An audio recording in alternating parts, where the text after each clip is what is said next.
Hey everybody, if we're ready, let me check. Where are you going? I just wanted to come check and see if you're ready.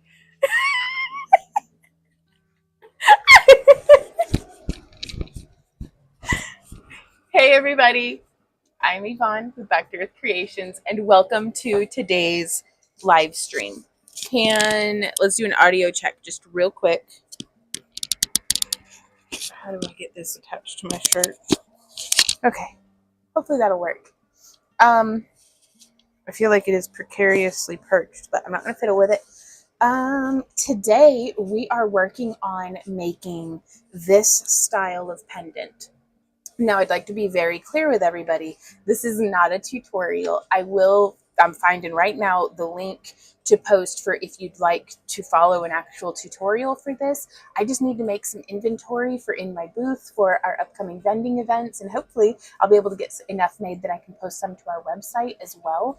So that we're just hanging out in the craft room, so get you something good to drink, get your beads, get your wires, get your pliers, or let me know what you're working on, and let's do some work. Okay, so, oops. I'm getting my stuff set up, that way I can see chat. Now, we are dual streaming to YouTube and Kick. We don't have a favorite of one over the other, but you might, and that's why we stream to both. I really like Kick for they don't have ads, which I think is super sweet. Sorry. No, not a sleep timer. How do I mute it? Okay, it's muted. Cool. I don't think that helped at all to cover the microphone, but whereas sometimes Kick will have problems with, like, I'll type up a message and click send and it won't go through, which makes me blind with rage every single time. But YouTube has ads, so there's pick your poison. Hey Al, hey Dark Cat, hey Hawk, hey World is Strange, hey Saki Girl. How are all of y'all doing today? So I've got that pulled up, and then I'm gonna go like this. Trying to get it pulled up on the YouTube.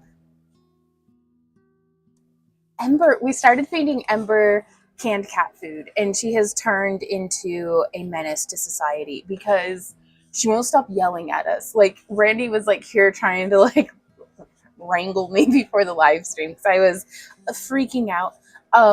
Just because none of the things I was supposed to have ready for today are ready, but we did get done with our tax season. Like, Randy and I are done.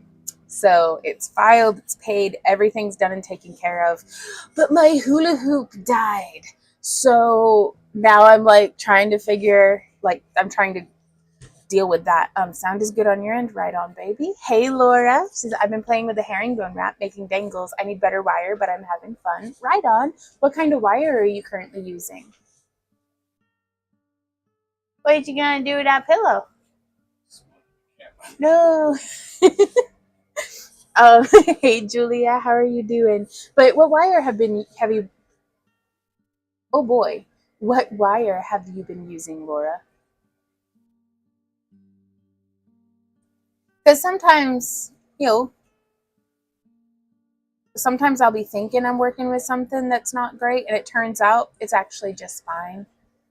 So, but if you've got stuff that's bothering you about your wire, like, I wonder, is it too soft or is it too, like, kind of stiff, perhaps? Happy Monday indeed. Now, I do want to, hey, Randy, we're backwards on purple cam.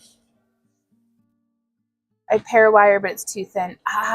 22 gauge is a core wire, is just too flimsy. That is very valid, and I agree with you. Like, the 22 gauge, I like it, but if for some reason I had to restart my craft room from scratch, and it wasn't like a lottery dream where I could just order everything that I want all at once, 22 gauge wire would not be in my first batch of wire to purchase. Like, if we put together a beginner kit with, like, it would not be the first wire type that I would provide. So I wonder though, What's your weaving wire? Because I wonder if 22 gauge would actually be really good with 30 gauge wire. I don't even have any 30 gauge.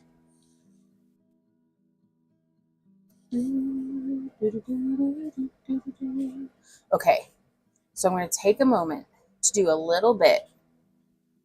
Face cam, that's a good point, baby.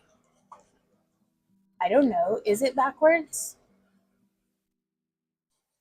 Because the couch is behind me. That's the side that the door is on.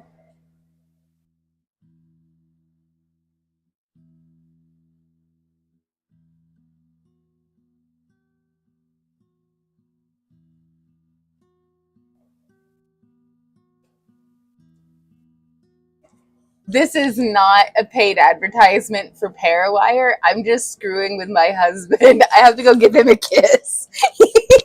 Do what, baby? Oh, look at Ember on the pillow. Hey. Hey. Is everything good in here? It's good. Oh, it's good. Oh, okay. Thank you, honey. All right. While I'm up, I'm actually going to show you guys some of the shameless self-promotion I am wearing today's. Can you swap this over to the high up cam, baby? I'm wearing one of our new amethyst spiral tie-dyes. And we have literally a stack of them, so we can all be twinsies. But I didn't know what size, some of my friends would like. So I went ahead and we've got two 5X. So I just wanted to show these off. And they have the same shoulder cap as what I'm wearing here, which I think is just so much fun. But we have a large, a XL, a 2XL, a 3X, two 4X, and two 5X. I'm wearing a 3X, and it's got quite a bit of, I love it. It could be baggier on me, but I could go tighter too. So it's really about how you want to style your own tie-dye dress. But, and y'all, it has pockets that fit. Can I fit a whole roll of hula hoop tape? That fit a whole roll of hula hoop tape, which is holographic, by the way. I'm so excited about this. I need to retape one of my hoops. But yeah, so it's got sizable pockets. And yeah, that's what we've added to the shop this week. So if y'all are looking for some new clothes, we've got some hand-dyed tie-dyes at backtoearthcreations.com. Did I ever even send the newsletter? Y'all, I don't think I got done sending the newsletter. No, I didn't. Okay. Send now. Perfect. Okay. Truly. You'd think we'd have this figured out by now. Hawk, we have not been to the post office because everything was all icy and gross yesterday. And today or not just yesterday, but with the weather we've been having, I haven't, Hawk, I'm sorry. And we probably are not likely to until after we're fixing to get about 12 inches of snow. So hopefully everything will be all right. We'll see how it goes. What size is Randy wearing? I think Randy would rock like a 4X. He's got thicker arms than me. I don't know. I think maybe we have about the same arm size, but I think he'd like the flowy better if he were into wearing purple. I love the pockets too, Saki girl. But I don't know. Randy's not really a tie-dye wearer, and this isn't exactly his cut. So I don't know. He might wear some tie-dye. Why did I click that? He might wear some tie-dye if I tied him up like a t-shirt. He really likes t-shirts. Thank you, Nicola. We have them for sale at our website, backtoearthcreations.com. So today we're making some of these, y'all. And I think that's the only thing. I don't know. I wrote this down. The ADHD is powerful. And before somebody yells at me in the comments, you clicked on my face. So we needed to promote the tie-dye. I also need to tell y'all that next Monday, we are going to be doing a Q&A live stream specifically about weaving scale mail. So if you followed along with our February craft along project, or you just have questions about scale mail, we're doing a 3-hour intensive. Anything that you're wondering, we can experiment, we can demonstrate. I'm going to be weaving some scale mail even if no one else has any questions. So that's what next week's Monday live stream is going to be about. So if you don't have any questions already, like maybe think about it and come up with some questions for on Monday. That way I can hopefully answer them. Dark Cat says, I super appreciate you guys adding the sleeve detail to the listings. Yeah, for sure. We had that with the long ones and the garnet tops as well. So we try to be as thorough as what we can. It is a lot of snow, Saki girl. Whew. Hello, my artsy fartsy friends. Hey, Camille. Hey, Michelle. How are y'all doing today? Laura says, I wrapped with 26 gauge. Okay, didn't even dig out my 28 gauge. Wrapping a 10 millimeter bead with wire just kind of disappears. I got 18 gauge coming. Anything thicker and I won't be able to get a bead on it. Yeah, pretty much. Yeah. Oh, I love purple too. Okay, so let's calm my mind. Another thing that I've been ruminating over is I love these hand flowers, but I think I'm going to stray away from using a chain, and I'm going to do an adjustable ring band as the base instead.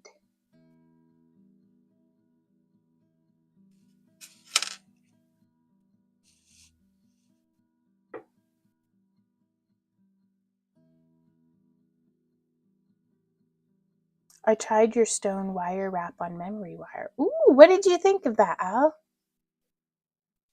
Okay, so we're going to be doing this style wrap, like I had said. So I'm going to see if I can find some seed beads because I want to wrap. All right, y'all get to pick. We'll bring this down this way. We're going to do, this is Cabochon 1. And let's see if we can go ahead and get some lighting going so you can see what's going on. This is Cabochon 1. Ooh, this is Cabochon 2. Not to pick favorites, but if this one might be it. And then this is Cabochon 3. Oh, that one's really nice too. Okay. Ooh, Laura says, I was thinking about the stay in frame issue the other day. Oh, that haunts me endlessly. I'm always worried about being in frame and wanted to mention this. YouTube lets us zoom in now, so it might be easier to stay in frame if you don't zoom in super close. That's a really good idea, Laura. I think that's what I'm going to try to do. At least certainly here during the live streams. From California, your face cam definitely reads the items properly from left to right. Thank you for all your videos. Right on.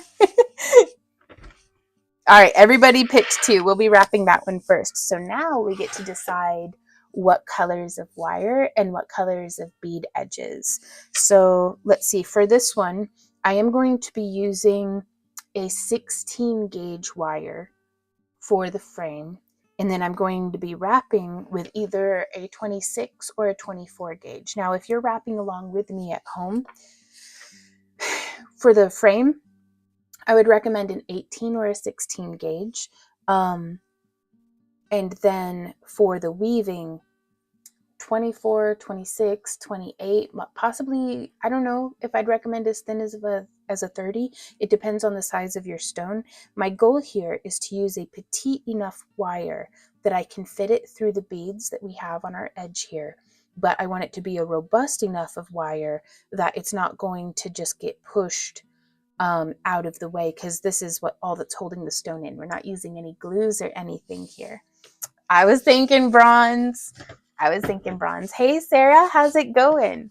So I'm going to do a vintage bronze in 26 gauge. Just because that's what I'm feeling. Oh, titanium. And we'll do titanium for the frame wire, and I'll use bronze for the wrapping. Or do you think we should do it inversely? Do it the other way? Well, I grabbed the bronze wire first, so we might do bronze. Well, I've got those sat there. Let me rummage. Rummaging, rummaging. Do, do, do, do. Oh. Oh, yes. There we go. Oh, that's pretty. And then for this one, yeah, I got a bunch of the 26 gauge in this color too. So I just wanted to show you guys the difference between Parawire's silver plated silver and Parawire's silver plated titanium tone. Both of these are copper core. The difference is in how they've been tinted. This color is much more of a warm silver, whereas this color, I feel like the titanium, it matches stainless steel really well. Like I love the stainless steel. And then, so like this right here in my hand is stainless steel chainmail. And so you can see it's a little bit, maybe you can't with the lighting. A lot of that's going to depend, but to my eye, the stainless steel is still a little cooler in color than the silver plated titanium. But I kind of just love, like, even with just these different, I love different metal tones. I just love colorful things. Like, truly, I think that's what I'm drawn to more than anything. Like, that's one of my favorite things about gardening. That's one of my favorite things about doing tie-dye and, like, making art is just playing with the colors. So metal is beautiful, too, because just, you know, the color of the aluminum next to the stainless steel, next to the enameled, you know, silver plate, and then with the titanium. And so there's no reason to just pick one when we could do all of them. Wire is love, right? Love the titanium. Yes, very much like an antique silver, Sarah. That's a good way of putting it. Ooh, 24 gauge will go through most seed beads, even size 15s. Right on. Michelle says 1 or 3. Well, hopefully, if I get started, we'll get them all wrapped. Okay, and so for the edge beads, I kind of prefer, like this one here, big beads that just stand out from the edge like that aren't necessarily my favorite.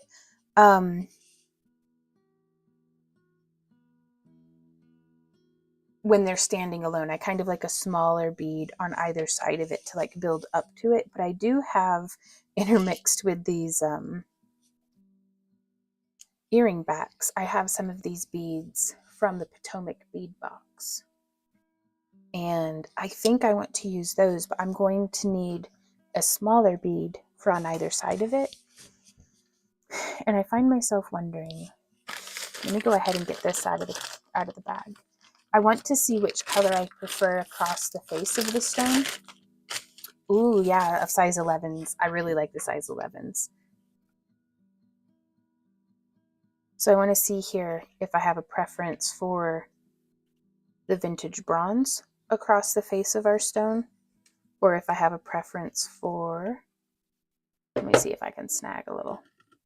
A tree of life with multiple wire colors looks awesome. Ooh, I bet it does. Can I get that under there?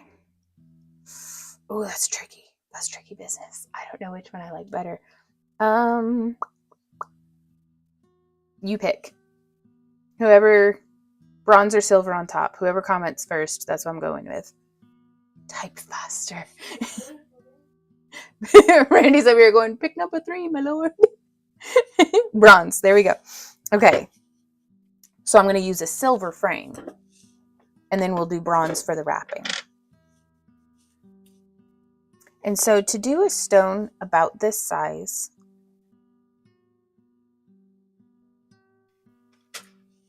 if you're new to wire wrapping or just crafting in general, or if you like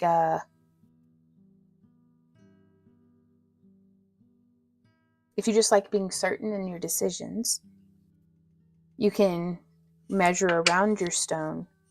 And I'll want about 3 times the perimeter, the diameter, circumference. Yeah, circumference of the stone. So if it's 2 inches around the stone, I'm going to want 6 inches of wire. Now here it looks like, you know, about 4 inches around the stone. So I'm going to do 12 inches of wire. And this gives me enough wire to go all the way around the stone and then also to make a bail with with a little bit of room for creative something. You can just be nice and it's if I only give myself exactly as much wire as I need, I feel pressured to do exactly what I had set out to do. Whereas if I give myself a little bit of room to wiggle and grow, there's no telling what might happen. So we have that. And now I'm going to use, I wonder if my ring mandrel is big enough. Yeah, I think my ring mandrel will be plenty large enough. If you don't have a ring mandrel, you could use a bottle of water. In fact, I'm going to demonstrate on that first, just because I have got to drink my water today, you guys. Hey, Hannah, how's it going? Laura says bronze if you want contrast, titanium if you want the wire to disappear. That's a good point. Sharsar says sometimes the biggest obstacle for me is choice paralysis. Yeah, and honestly, my way around that is to just make more. And so I don't feel like I have to, if I'm making 5 of something, I don't have to get it perfect on the first one. I'll just try it and see how it goes. And so I understand that's not everybody's probably cup of tea, but that really helps me to bypass that paralysis. And then I'll usually find my way to whichever one I'm going to like best and do that one first anyways. Or, if I didn't know at the beginning, I will know by the 5th one. And then the 6th one, I can be like, this one will be perfect. Or I don't know. It's an adventure. Good luck. But that choice paralysis is real though. Excuse me. And sometimes, I'm choking on my water. Give me a sec. Oh, excuse me. This is Hawk. This is a size 16 gauge wire. And I'm actually going to make it a little smaller. The water bottle was a little large. And I just want to make about the size of the circumference of our stone. Oh my gosh, I love these.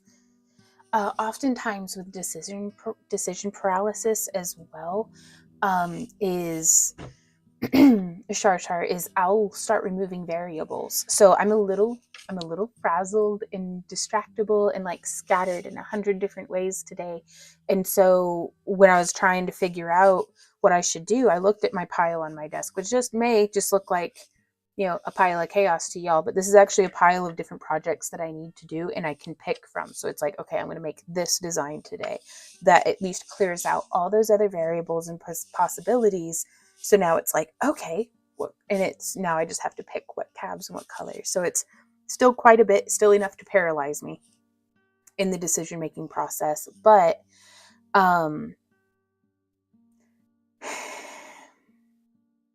it's a start.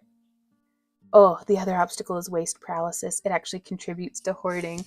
Guess who condensed my pile of hoarded wire, Shar? Are you are we best friends now? And this is just some of it. But I too can understand the waste paralysis at least. And the really cool thing that you can do with any and all of your scrap wire, you guys, because I decided I have been hoarding wire for so long that there is no way that I can just keep track of it all at this point. I just made a new style of bird nest ring, you guys. Huh? Oh, am I out of frame? Of course I'm out of frame. I had been saving wire to get a crucible and melt and just melt all of our copper down and stuff. And I just don't think I don't know when that's going to happen. So instead of, just hoarding stuff, I think I'm going to start making scrap beads, which may end up being the project that we work on today, considering that's what I'm drawn to. And so to make a scrap bead, and this one's just going to be a little bird nest. I made links with 3mm bicones last night. I was able to do it with the wire that was 3/4 an inch. Ooh, well, that's just a wee bitty bit of wire. can you melt enameled wire? You can, but the enamel pops and burns and spits away and puts quite a bit of like just yucky, there's a term for it, but I don't know what it is. But it's like whenever you melt it down, there'll be impurities and like these like, it's almost like the scum on soup that you got to like skim off when you're making bone broth, but it's when you melt down the metal. It's this like scuzz on it. Hey Holly, how's it going? Michelle says things are so expensive these days. I hoard everything, dude. I hear you. 118 of one bracelet pattern, 82 of one earring pattern because I got a big case of what if I itis. But hey, do you have any favorite slag? Yeah, there'll be some slag. Thank you, Triquetcher. But yeah, so I've just smushed it down and I'm gonna curl the end of this in. Do y'all like it with the light on? I feel like it looks like the Blair Witch Project. Like with the light coming out of the camera.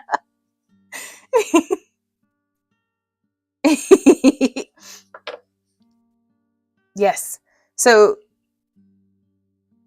to tantalize y'all, I'm going to show you this and then we'll come back to it later. But it feels like a 28 or 26 gauge wire. Doesn't really matter because it's just some scrap. But I'm going to show y'all how to make your own little scrap wire bird nest bead or charm or what have you. Probably after we make this pendant. But sorry, you mentioned the hoarding, and it's like, I totally get you. I paid for this whole spool of wire. I want to use this whole spool of wire. Like I even save like broken and ugly beads because it's like, I don't know, like ugly in the sense of like they're like scuffed or misshapen, or I shouldn't do that. They're not ugly. They're just not suited for what I had bought them for. So maybe ugly ducklings. There we go. They just haven't become what they're going to be yet. The save wire pieces. But yeah, so I hoard all sorts of stuff. But then it reminds me of the bird nest soup that they take that's made out of like bird spit actually. But the way that it's built off of the walls in those like fine filaments is what this one reminds me of. And so I'm just going to squish it. But yeah. Boom. Hey Itzy, how are you doing today? And then I'm just gonna huck it back in the scrap bucket.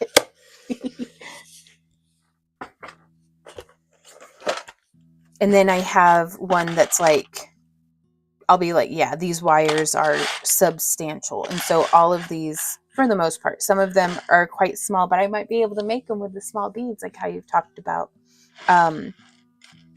Sia, you're not alone. But really, I think that's very resourceful to, says I who am justifying probably my poor behavior, but I do think it's very resourceful to be a bit of a hoarder if you're organized about it. If you're, I want to be in charge of my mess, not my mess being in charge of me, if that makes sense. And so as soon as I start to feel like it's out of control, I'm like, time to start, and I'll just get a box and start filling it for the donation center because it's like I got to get stuff out of my house. Bless you, baby.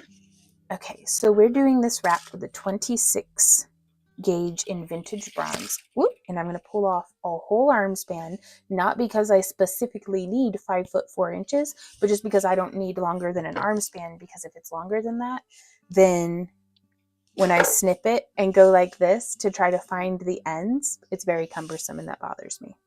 So limiting what comes in is key. Yes, it is. Yes, it is. Okay, so I didn't really need to find the middle of this one, but that's the thought process that I go through whenever it's like why I'm doing an arm span. My mess is biatch since moving need to get to control. Oh, really, Holly? Do you have like a lot of the times whenever my stuff's like rough, it's because things don't have a place where they go. And a lot of that is our house doesn't have many closets or cabinets, but we have like a lot of rooms with no like storage opportunities. So there's the room becomes the storage. So step one was we had to start thinking about where we were going to put like cabinets and pantries and stuff. And then my friend Michelle had actually, she was telling me about how she was finding these dressers on Facebook Marketplace while we were camping. And that like blew my mind. So I came home and got on Facebook Marketplace, and instead of, because we can't hang cabinets in our kitchen to help organize the kitchen because we need to do so much work with like the ceiling and different things. But I was able to find this really nice like armoire like closet that I now use as a kitchen pantry cabinet, and it fit way more than the shelves that we had, just like open concept shelves, like the wire racks and stuff. So if y'all find yourself in the pile of a mess, get in a spot to put the stuff. And I'm just as bad about, I've got like piles and piles of bins that don't have anything in them because I bought them to help organize. But nobody's perfect, and I'm not throwing stones. So, but just getting a spot to start organize things into or onto was such a big step for me. Like, I'm a fan of shelves. They make me feel civilized because then I can get to the stuff at the bottom of the stack without having to rummage. It's less waste creating, which is good for the environment. That's what I tell myself, at least. Oh, it's good for my environment. I want some more shiny things to hoard. So we're finding beads. That's right. I'm sorry, you guys. And I think instead of apologizing, I'm just going to thank you for being here and clicking on my face, because I know I'm not everybody's cup of tea, but I'm brewing today, baby. Woo! Let's figure out what color do I want to do. This nice like size 8. Oh, that's pretty. I was thinking I want something a little rounder though. I really like a round bead for this because I don't know. Let's try a tube one. I'm planning to get a storage container today when I go to the store. Funnily enough, I got too many skeins of yarn for the drawer they were in. Nice. Ooh, Nicole says I use two dressers for craft material storage too. That's a good idea. I think I'm going to do these ones, and I can't tell, are they silver lined? They are not. They're just translucent. That'll be perfect. Now, if I wanted silver, I believe these two are the same color of glass, but one is silver lined and the other is not. I decided I'm not a crow. I'm a dragon. I just pictured a crow dressed as a dragon, or a dragon like who's like, because I really like dinosaurs that are like more bird looking than like the regular Jurassic Park depiction of dinosaurs. Let me go back. I really like dinosaurs that look more like chickens than the Jurassic Park versions. And there's a very small, like, it's an easy jump for my brain to go from dragon to dinosaur, or from dinosaur to dragon, and vice versa. So it's like dragons that look like dinosaur birds are my favorite thing in the world right now. Ooh, you can stack one dresser on top of another. How do you get into the high up drawers? How tall of a dresser are you talking about? Ooh, Triquetcha says, good idea. I might end up turning one of our dresser drawers into a storage place for stuff too. We moved out of a room that had 0 closets to one that has 3. Ooh, look at you with all those closets. Though the one is being used as storage instead of a closet. Well, that's fair. So now our dresser is kind of empty. I'm going to fill that thing with some yarn. I hope you got a big dresser. I'm going to stick my yarn in it. Ooh, look at those. Now, I think these came in one of like the Potomac beads. I really like that size, that tiny little, probably size 11, but it looks round. Where's Yvette? She would have thought that was hilarious. So I'm just peeking and looking. I really want to find some like size 11. Here we go. Looking for something that matches, kind of a vintage bronzy. These look like they might be a size 15. which could work. It could totally work. We're just going to use those so I can get to it.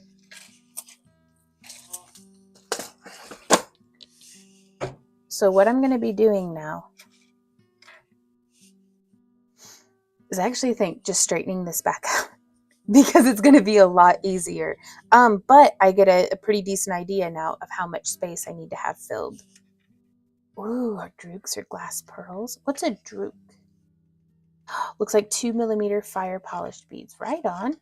Eee, Sarah says, oh yeah, I see the new tie-dyes are up. They are. We added, I don't know how many, quite a few new shirts that are in the same style of cut and color batch. So we can be literal twinsies. So they have these really nice, like, Randy, can you swap me cameras again, baby?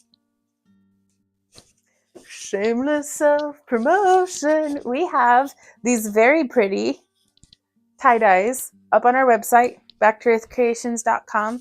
I don't think I'm going to get anything done today, you guys, because I spent all of yesterday, literally all of yesterday, doing our accounting with Randy because I'm a problem child and I only like adhere to actually like keeping good track of my taxes for like a third of the year. And then the rest of the time I'm like, that's future Von's problem. Well, yesterday was future Von. And so now today I'm like, I don't want to sit. I want to play. But yeah, this is what the tie-dye looks like. It's awesome. And I love it. And it's for sale on our website. Back to work. Thank you, baby. Ooh, Nicole says, just an FYI, put the heavy things in the bottom drawer so your dresser doesn't tip when getting things out of it. That's a really good idea, too. Oh, no. Michelle says, dang internet, it's running slow today. Go figure. Oh, well, I'm actually going to take a minute and just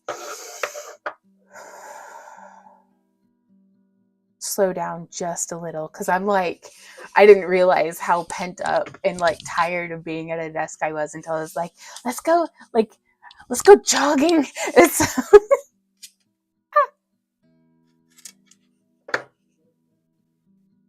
Randy says I don't want to go jogging. So I've tested out the light again, but now I feel like I can't even see anything. Did y'all like it better with the lighting on? Like, let me see. Triquetra says, you've made me want to get into tie-dye. It's so much fun. Like, it really is. And with the ice dye, since I just apply the dye as a powder onto the fabric, instead of mixing a batch of it, you can do just one top at a time. You don't have to do them in batches. And I think for the month of March, we're actually going to be doing within a colorway, but they're not all going to be similar the way that this month's are.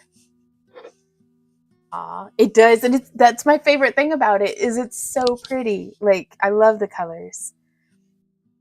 Laura says a drook is a glass bead that is covered with a pearlized coating. Oh, okay. A check glass pearl is the same coating but applied much thicker, so it's more stable. Gotcha. Okay. That is really good to know, Laura. I think I am going to keep that light on. I hope that it's helpful to y'all. Triquetra says, I was trying to see if I could find some good bulk priced shirts and stuff because, you know, funds and stuff. I gotcha. These ones, I get the blanks on Amazon, so I'm pretty sure I'm overpaying for them, but it's the same shirts that I was wearing already. So I knew that I liked them. But Dharma Trading, that's the name of the company. Dharma Trading is where I go for our cotton and rayon, because this, I really like a nice, like, stretchy fabric. And so I wear rayon spandex primarily. But Dharma Trading has some of the best cuts and price. They're my favorite to go to. So yeah. And they have just a massive database and so many resources about tie-dye as well. So you can watch videos and stuff showing how to use the different dyes, and it's very good. Fun. It's been a while since I popped in, but you look fabulous. Love the new tie-dye. Oh, hey Paige, how's it going? Thank you. I'm super like scattered and distracted today, but I'm having a blast. So thank you guys for coming and hanging out.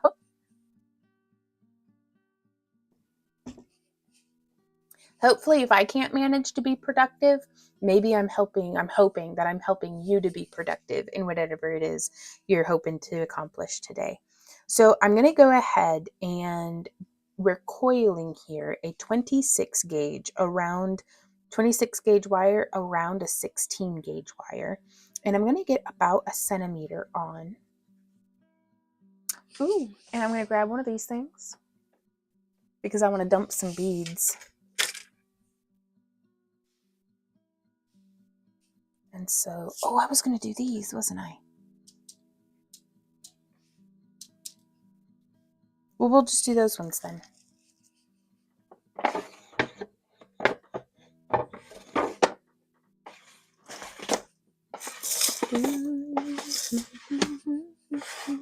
There we go. I had to find the right drawer for it. So I'm just going to dump some of these. They're like a nice bronze color in a size 15. And I'm hoping that we can use that to build up the edge to, I'm going to do 3 beads. Because I can. And I want to see how that looks. And then these are a size 8 seed bead in more of a tube shape. So that's kind of the shape on that bead. I love Dharma trading. They're so helpful. It's good stuff. And I've been very pleased with my entire experience with them so far. Holly says, my dressers all have fish tanks on top of them, but throwing out the socks and bloomers now for crafty stuffs. Honest to goodness, my clothes just live in my laundry hamper for the most part anyways. So I have like a clean hamper and a dirty hamper that I function out of. And I just keep like costume stuff in the dressers. So it's like that's where I'll have like my different wigs and hair extensions and my different like sets of like hoof feet and horns, and like so it's all got to save the dresser space for the important things. All right, so now I'm finding the end of my wire and I'm going to hook on a size 15, or I'm going to string on rather, and then one of these size 8s. And I'm just testing to see if I like the concept at all, because I might hate it, but it might be my favorite thing. I love it. Oh my gosh, it's my new favorite thing, y'all. Oh, I love that so much. Okay. Triquetra says, so my vending event on Saturday went well. Yeah, still would have loved to make more sales, but people were a lot more interactive this time, and I even got some people to sign up for my email list. Oh, that's cool. How was the turnout? Like, was it good attendance, I hope? Okay, so something that I run into that you may not mind, but that I'm trying to avoid today, is if we just wrap around our wire, then our beads are going to kind of be on a diagonal, and this makes a beautiful spiral for like, if you wanted that. And then I'm going to thread through here. So to avoid the spiraling around, whoops, I'm threading through behind. I'm hoping that this will make sense. Behind our wire.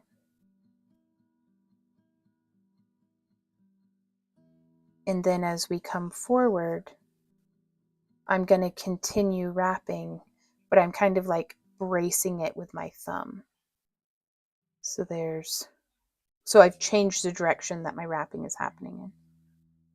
5, and I will oh no! Okay, well I squished it together, but that's not what I wanted to do. Whew.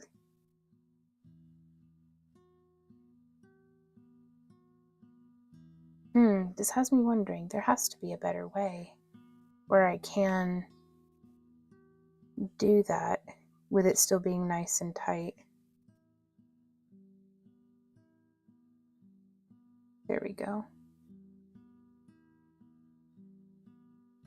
So don't push the ends together. Oh, Heather says, hey Heather, I tried placing an order for sterling silver wire from Rio Grande, and they sent me an email asking for a bank wire transfer. Huh. I don't know anything about that. What I would do if that were me, and because to me that immediately seems a little like suspicious. Like, I don't know how much sterling wire you're buying, and honestly, I've never bought sterling from Rio, so this might be standard practice, and I just don't know.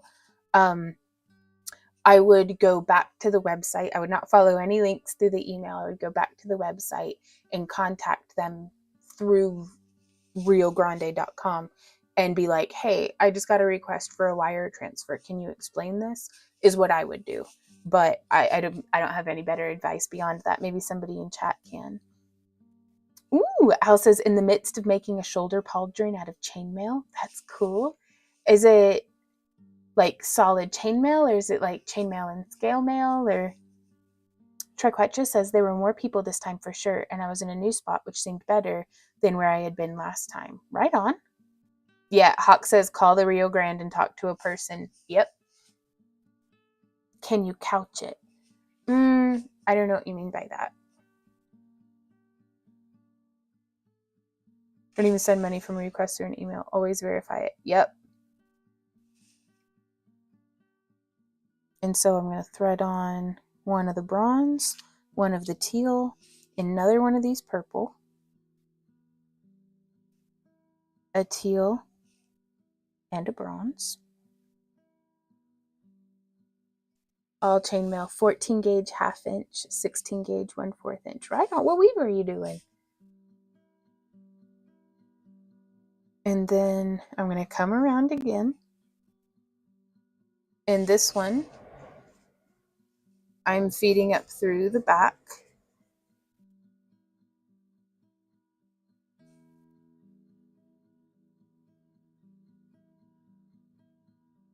Triquetra says we were near the food vendors, which everyone loves. So that was helpful. Nice.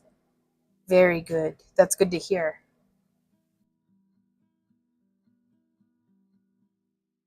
And again, it's a little bit like that, not quite the same as what we do during a Viking knit, but it's kind of when you're doing a net bezel edge. This is very similar to that same thread through pattern. So I don't know if you're able to.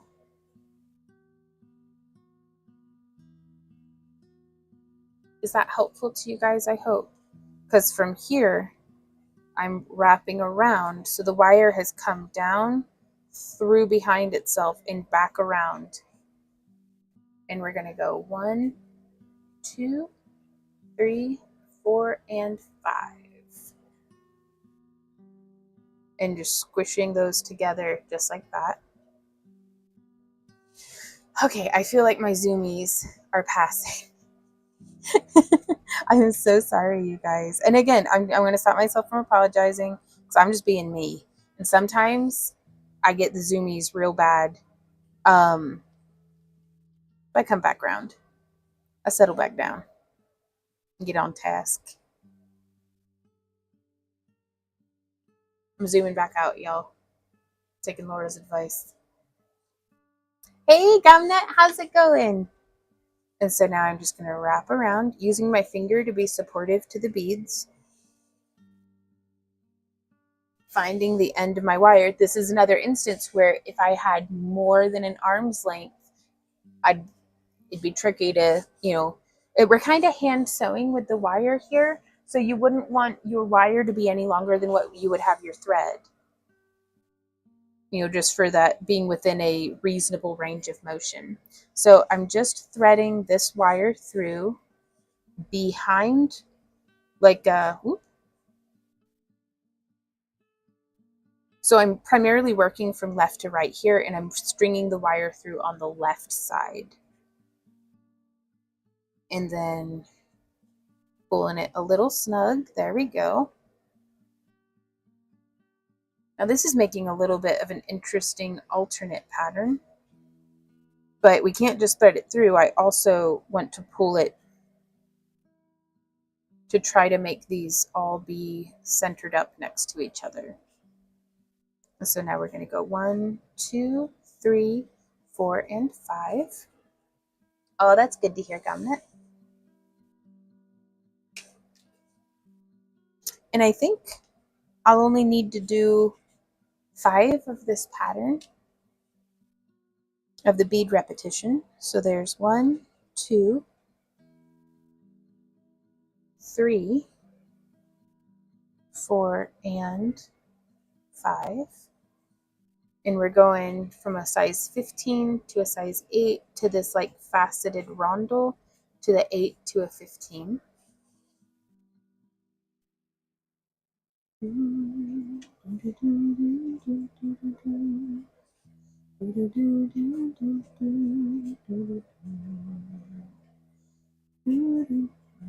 Now, something that I didn't pay attention to on a previous one is I'm coming around from back to front. So I do want to continue as though I were following that pattern.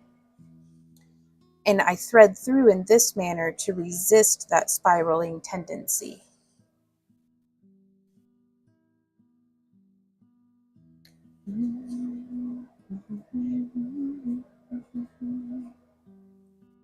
So just threading that down, pulling it tight, and then going in the other direction to keep it centered. It seems to have made no notable difference. So do it if you have a preference, do it that way. 1, 2, 3, 4, 5, and a little bit of a squishy smush right there. And we're going to be doing the last repetition. Yeah, I can do one more of this bead pattern.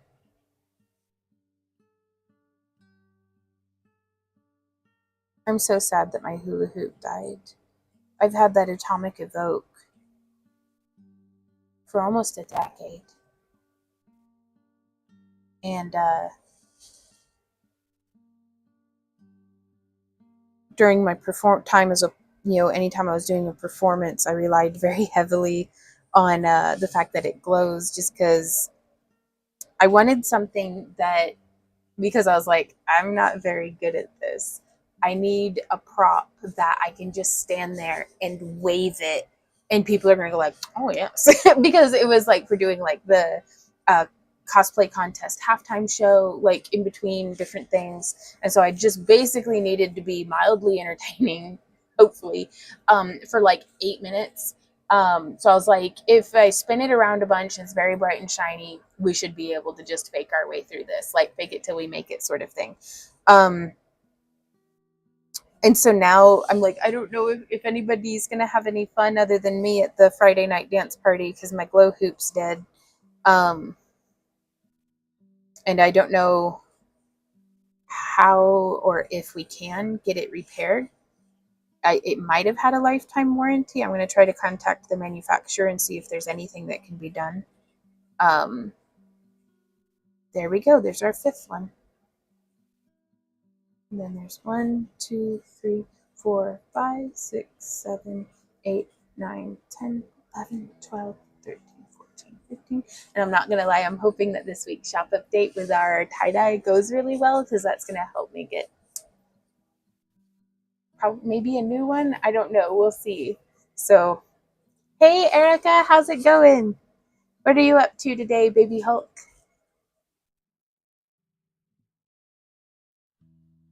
There we go. So I'm doing about a centimeter on the other side as well. And then I'm just gonna, I'm probably gonna regret this one. I'm just gonna snip it. Ooh, Shannon says, I don't know much about cosplay, but I've always found it super interesting.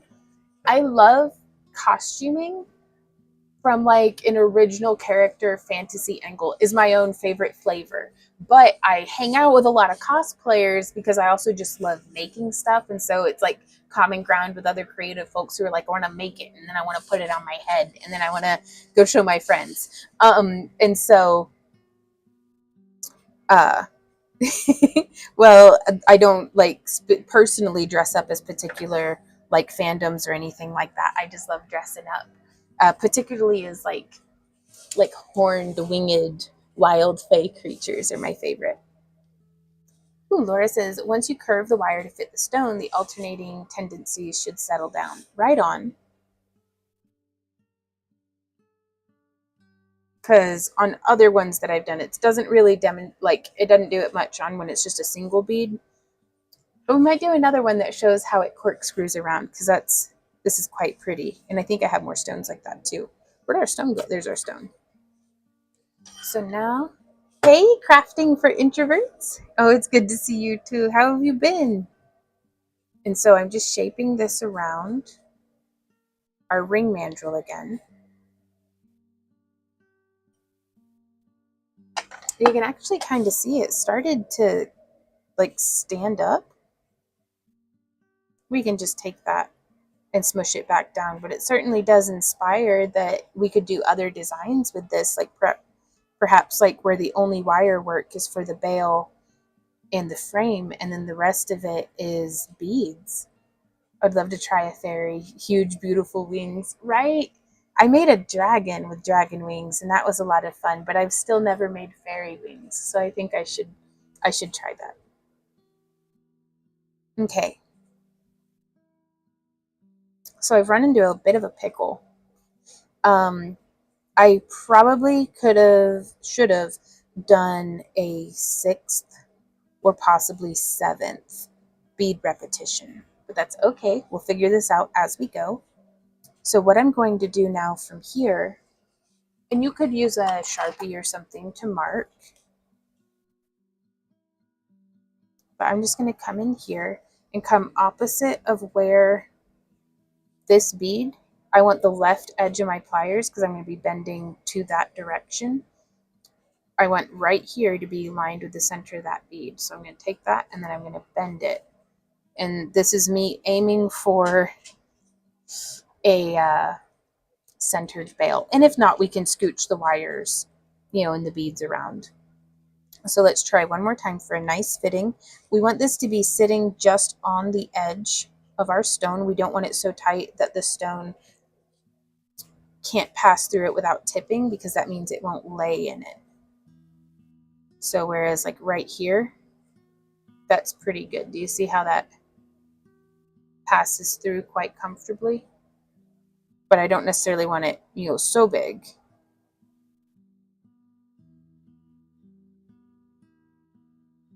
Okay. So I'm just going to line that up with this other wire and then bend up as well. All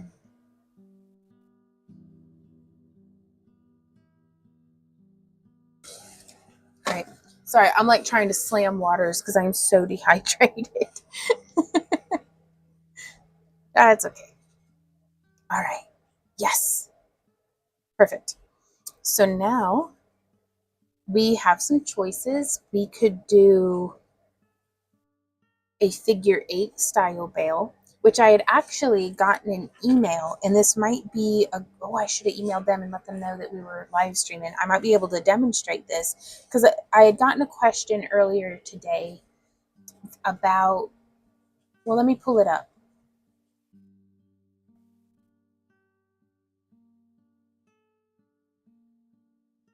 Because I didn't know how to reply to the email because words are hard today. And I was like, I really feel like this is something that would make more sense. Oh, Shannon, I think this is you. Ah! Hey, I'm pretty new to weaving and I love it. I do have a question though. I'm wanting to make a cabochon kind of things and I'm looking to do your figure 8 weave. Is this the figure 8 weave? If this is you, how do I make it so that there's a steady, even space between the 2 wires I'm weaving on? And what I think you meant by that is, and please correct me if I'm wrong, because I really wanted, like, I live to be helpful to you guys, truly. Like, I'm just a hyper crafter otherwise. Like, I'm like, y'all, being helpful to y'all gives me purpose. So thank you for being here and asking questions. But I think you mean, how do you maintain a consistent distance between these 2 wires? And part of me is like, I wish I knew. But no, there is the first and probably most accurate answer is practice. Practice will make progress in all things, but I know there's got to be tricks or something that we can do to make this, you know, kind of troubleshoot out like the fine details first. First things first, the thicker the core wire that you're using is, the more resistant it's going to be to getting warped or distorted out of shape. So I'm using a, oh, Lisa says it's not normal, call them. Right on. Yeah, that sounds kind of, I don't think Rio Grande would need a bank wire transfer, but yeah, call them for sure.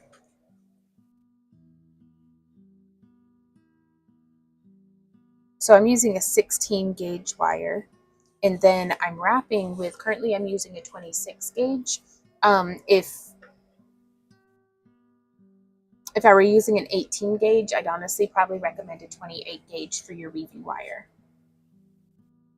And so I'm just going to hook this around, and we're going to stabilize 1, 2, 3, 4, 5, 6, 7, 8, 9, 10. I was thinking 2 single wires without something else already woven onto it. Right on. Well, if we pretend like these are parallel, did you want a wide gap or a narrow gap between the 2 wires?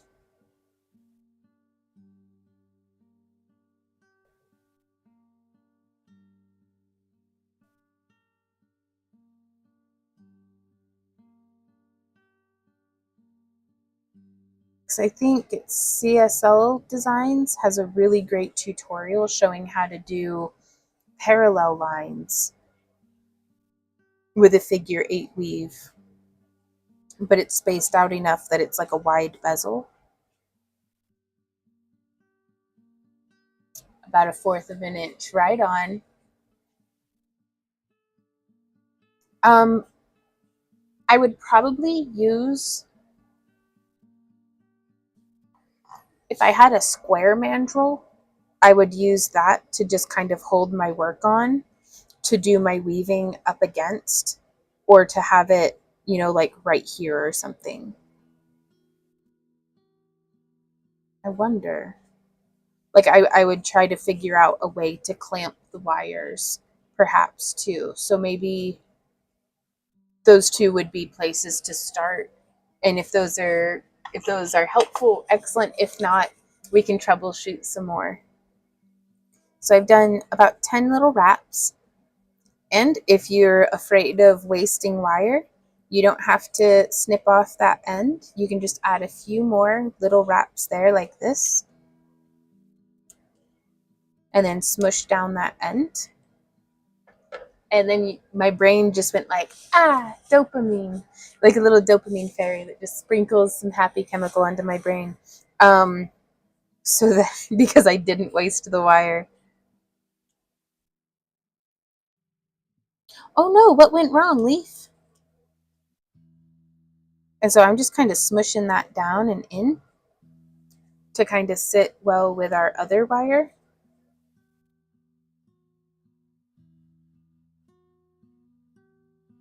Make it around the cabochon. Gotcha.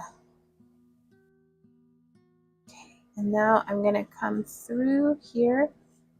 And I think I want to do these ones parallel as opposed to figure 8, just because I need to get stuff made a little faster than what I am. Honestly, and this way is like just faster for me. So I'm going to wrap, there's 2, 3, 4, 5 around both.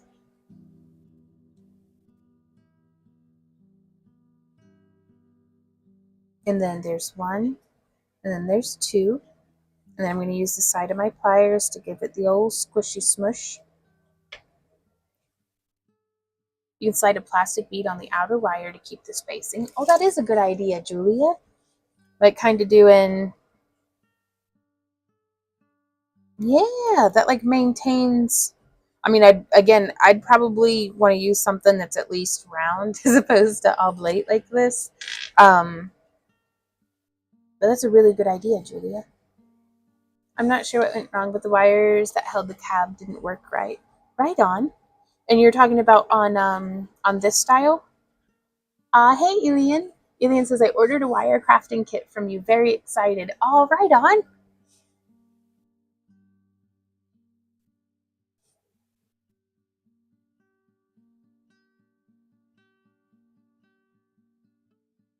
Okay, so we did those two. Now I'm going to go 1, 2, 3, 4, 5.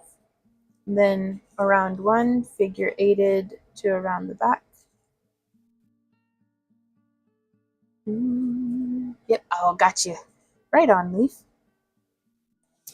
Sometimes I'll have trouble with these if I don't make the wire, like if I do it crossing over too short, they'll sit too close to the edge. Oh, started a kit membership? Oh, well, right on, you guys. Well, I just want to point out the one for February is a scale mail weaving kit. So we don't just do wire wrapping now, which I think is very exciting. And honestly, even if you don't like scale mail, the materials in it you could still use in other types of jewelry and just incorporate it in different ways. So it's in no way just usable as the project kit. But I'm really excited about the way that we're doing our kits for the new year. Which I can't believe that February is basically almost over, you guys. Scale mail is sick as heck, though. It is. It is. I love scale mail. Which we'll be doing if y'all get your kit and you have. Oh, I didn't do the. Oh yeah, I did. If y'all get your kit and want to craft along with me, not just in the tutorial that we had posted, we're doing next Monday's live stream. We're going to be here doing scale mail. So if you have any questions or need anything troubleshooted, we're going to be doing a live Q&A session for scale mail on Monday next week, 3 to 6 p.m.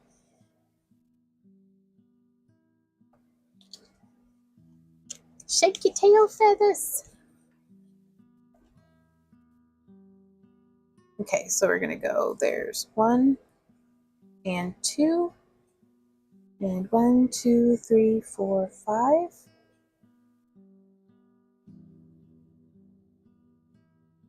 Ooh, Saris is so excited for the new kits. Should be here tomorrow. Oh, that's awesome. There's 1, and there's 2. 1, 2, 3, 4, 5. And there's 1, and there's 2. There's 1, 2, 3, 4, 5.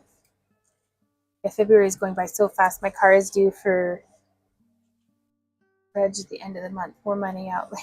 Yeah, we got to do our car registration this month too, I think. Ooh, Crafting says, I'm not a wire wrapper. I do exclusively chainmail, but I love doing the fractal wrap with it. Right on. I love the fractal wrap with chainmail. There's 1.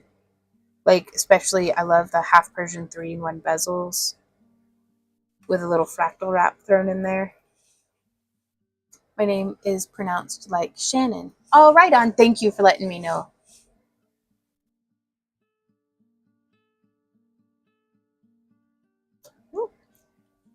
So I started squeezing them a little hard. Uh-oh. Is that okay? I'm bringing that around that way. Oof. Oh, I shouldn't have squeezed it so hard.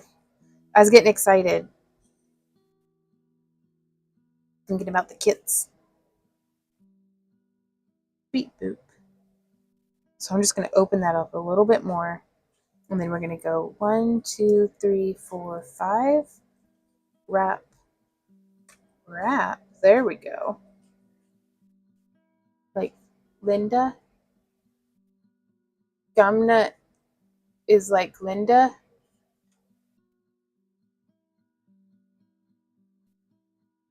What?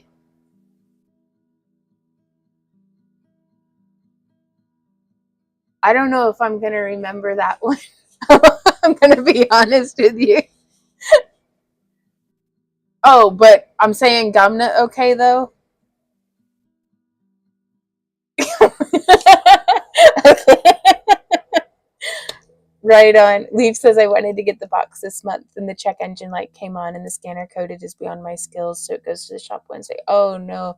I really hope that everything's okay with your car. That stuff that takes all the fun out of it immediately. Right on. Okay, Linda. I try to remember, but y'all, I'm a mess. So I appreciate you telling me, but please don't hold it against me if I don't remember or don't, because I know that like my friend Triquetra is Brooke. but I can't read a comment and remember and process things at the same time all the time. Do what, babe? Nope. Test, test.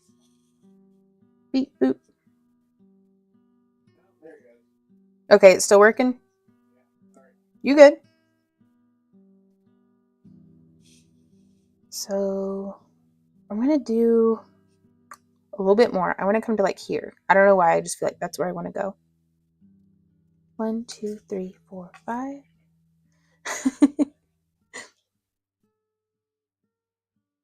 Hey, Lacey. Lacey came in and said, I love your videos so much. Thank you so much, Lacey. Thank you for your kindness and for coming by to watch and hopefully learn or be entertained at the very least.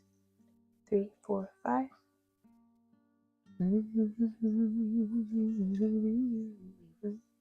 Right on.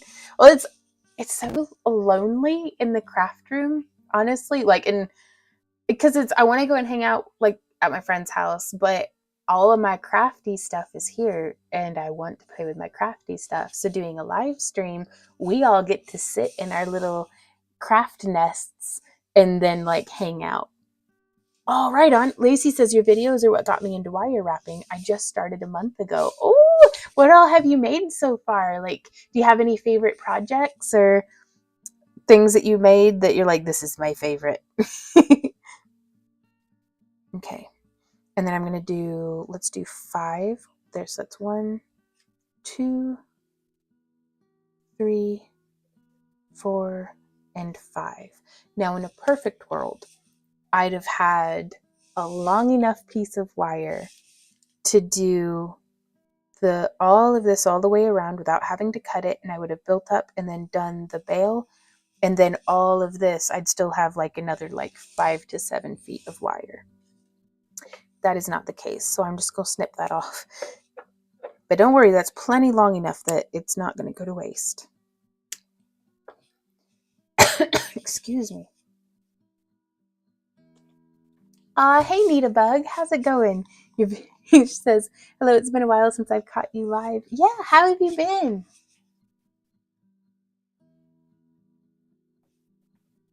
Lacey says, I love making wire link necklaces, but I've made wire wrap crystal rings, earrings, and ear cups. Right on. That is cool. I wonder if I clipped it there. I'm not going to mess with the... Anita! Oh, thank you for clarifying. Okay, and now I'm going to snip about 3/4 of an inch or like maybe 20 millimeters. Those are certainly long enough to do something with. And I'm going to use the 8mm barrel on these stepped mandrel pliers. And I'm grabbing just past where my coiling began. Oh, I made this way bigger than I needed to. So I'm going to stop while I'm ahead. And I'm going to find like the halfway mark. And then not pinching down on the wire. I'm just going to use my mandrel pliers to just bend around this way. There we go. And I want whichever side is going to be the back of the pendant to be flat. And then the front of the bail comes forward a little bit. Ooh! Oh, well, right on, you guys.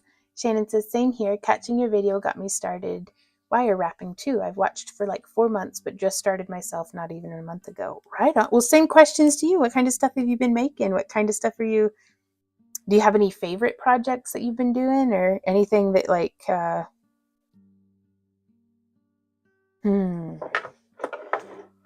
that you're like, man, I really want to try this? Because I remember whenever I started to get into wire wrapping, I was really drawn to wire weaving. Well, after a few years, that was what seemed like, okay, that's really where I want to go, because it seemed so elusive. It was beautiful, but it seemed so elusive. So I was like, well, I'll just make like messy chaos stuff, which I still love. But and eventually I started to get it more and more into wire weaving, and I was like, it's hard, but it's not so bad. I bet we can make this approachable. And that's when I was like, I need to make this wire wrapping masterclass. That way it didn't matter whose tutorial, I'm watching. Like, it's basically, if I had to learn from scratch again, what would I wish, what would be good to know? That way I could watch anybody's tutorial and be able to follow along with it. There we go. I love these wire snips, you guys. Like, the 16 gauge gives them a little pause, but they make it through. Laura says wire weaving isn't things like Viking knit. Kind of. Whenever I think of wire weaving, I think of pieces like this where there's a little bit of just that weaving pattern. I don't know what other people mean really when they say wire weaving, but to me, wire weaving is that where you're weaving things in together, whereas like wire wrapping in my mind is stuff that's more like this, that's I'm wrapping the wire around it. But then there's also pieces like this that are, just as much wire wrapping, but it's done with square and half round wire. Excuse me. Shannon says, I really want to try chainmail, but I'm nervous. Oh, what you nervous about? It's very doable. You got this. Like,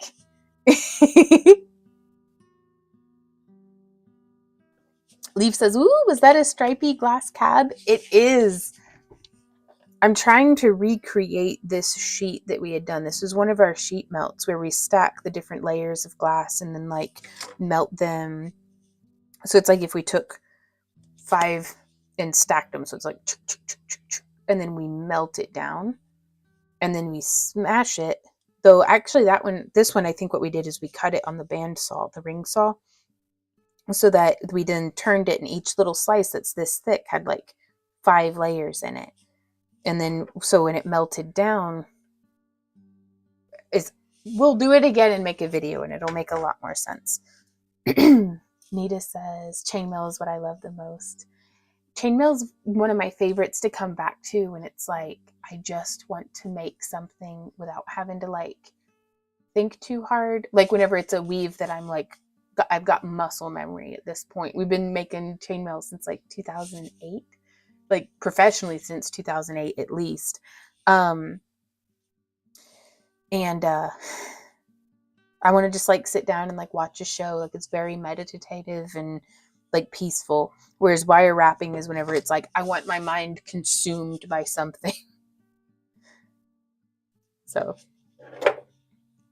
ooh, I get my square and half round wire, Lacey, from parawire.com. That's that company. It's parawire.com. And I shop their craft wires. I'm so sorry. I don't know why I have this little cough, except for that my throat is very dry.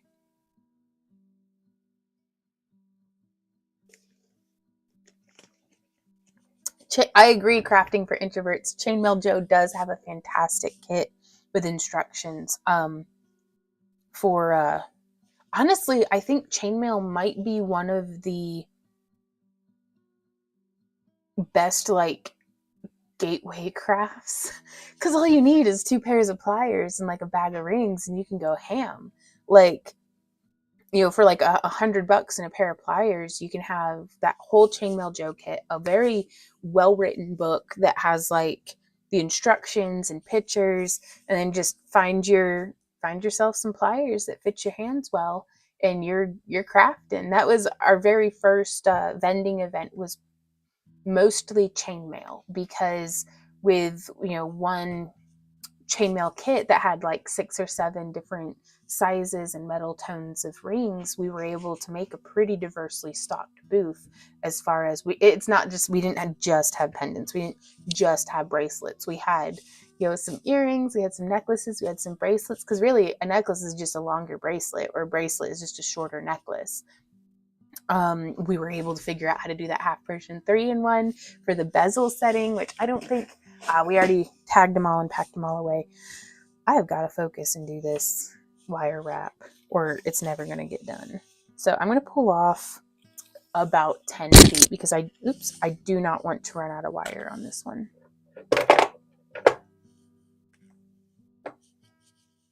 I have to be on to wire wrapping. Yep. So just like how over here we did like those 10 loops, I'm going to squish that over just a little bit. And I'm going to be working from, the front. Sure, why not?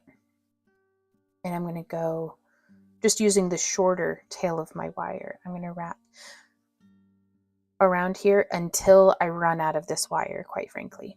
So I like wire wrapping, and because it's mind consuming to me, because it's a constant evolution. We're literally just making something out of chaos. Or we could have like a plan or something, but there's so many different ways that we could go with it and stuff, and it can be quite scary, but part of the fun is jumping in, to the chaos and just playing in it and trying to make something pretty that you can wear.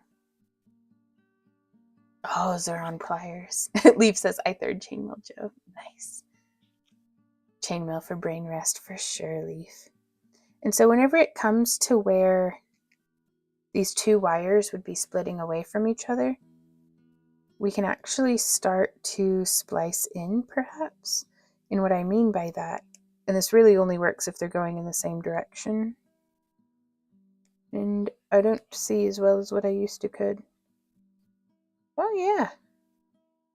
Yeah, that'll work. Maybe? No, I don't think it will. I think they're going in opposite directions. Which, that's all right.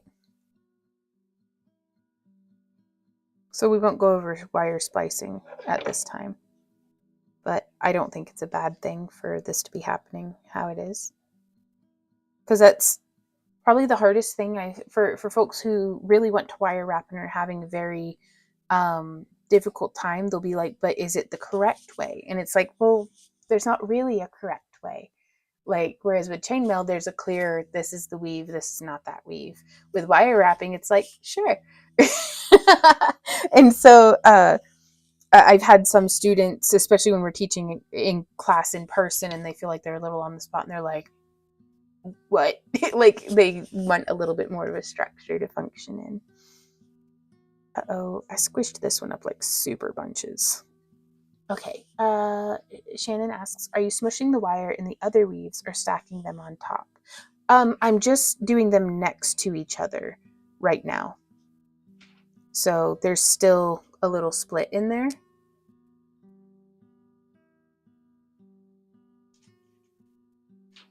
I think that's answering your question. I kind of like how that's bunching up into like petals. Okay, so now from here we have,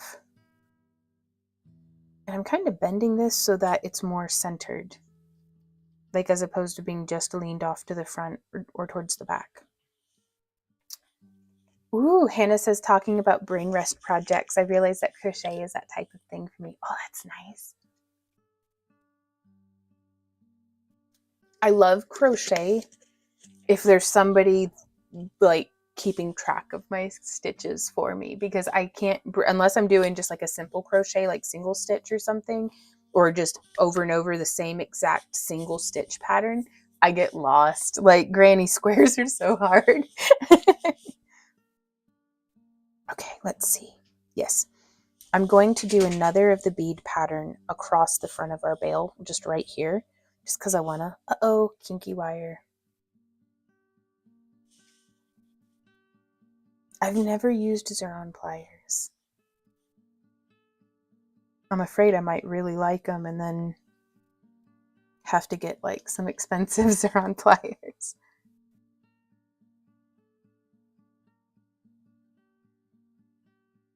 There we go. I've threaded on the same bead pattern.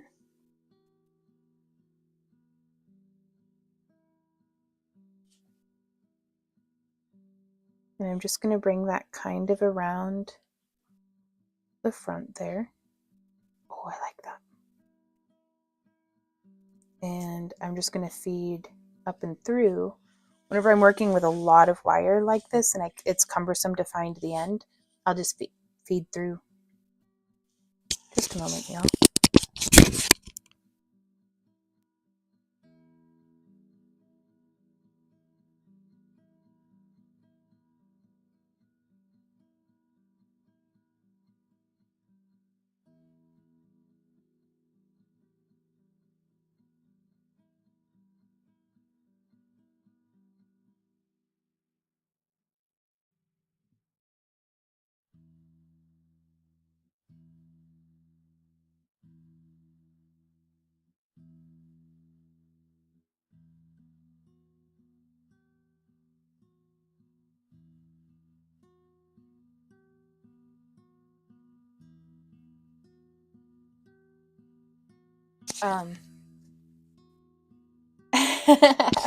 Laura says, I've trained my husband to ask, are you counting when he comes into my room? That's communication skills right there.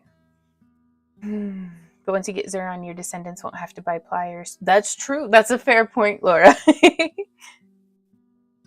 Okay. Oh, that's juicy and I love it. Which I never did find and pull up the tutorial for this. But if anybody's like, if you're wanting to follow the tutorial, let me find it. Because I honestly don't know.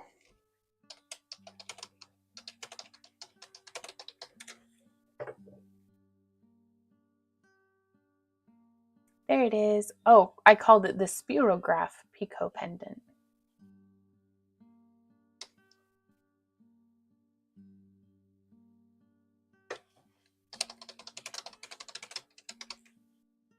And of course, the tutorial is a variation of this design.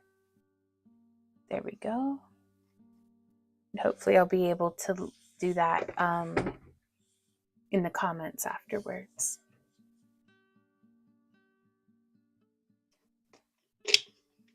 Gotcha, Hannah. Oh, that's a good idea.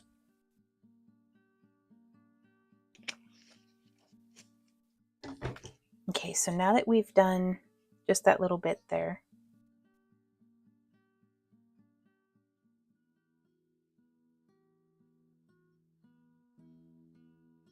and this isn't quite, uh-oh.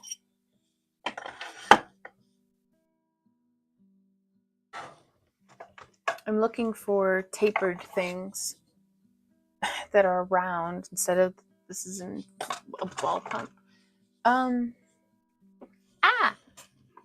Let's see if using a dusty old bottle of nail polish as a mandrel works. So I just wanted to balance out the shape. Boom. Do you see how that, if there's a crafter, there's a way. And if there's a taper on it, it's a mandrel. So now that we've come around to this side here, I do prefer to work in this direction from like left to right. So it's going to be a little weird hair at the beginning, but we'll be fine. But yeah, you can see here, it's just kind of bunched up on top of itself. I'm not going to worry about it. I'm just going to craft. And so I'm going to bring that around to the front.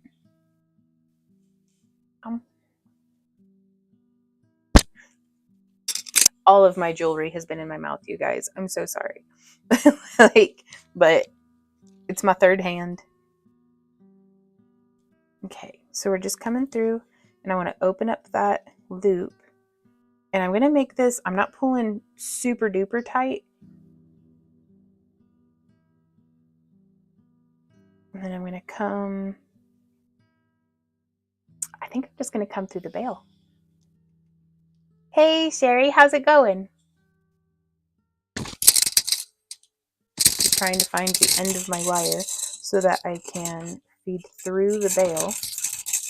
Because the whole goal here, I am tangled on the microphone, is to stabilize this wire. And then we'll be coming around town that way.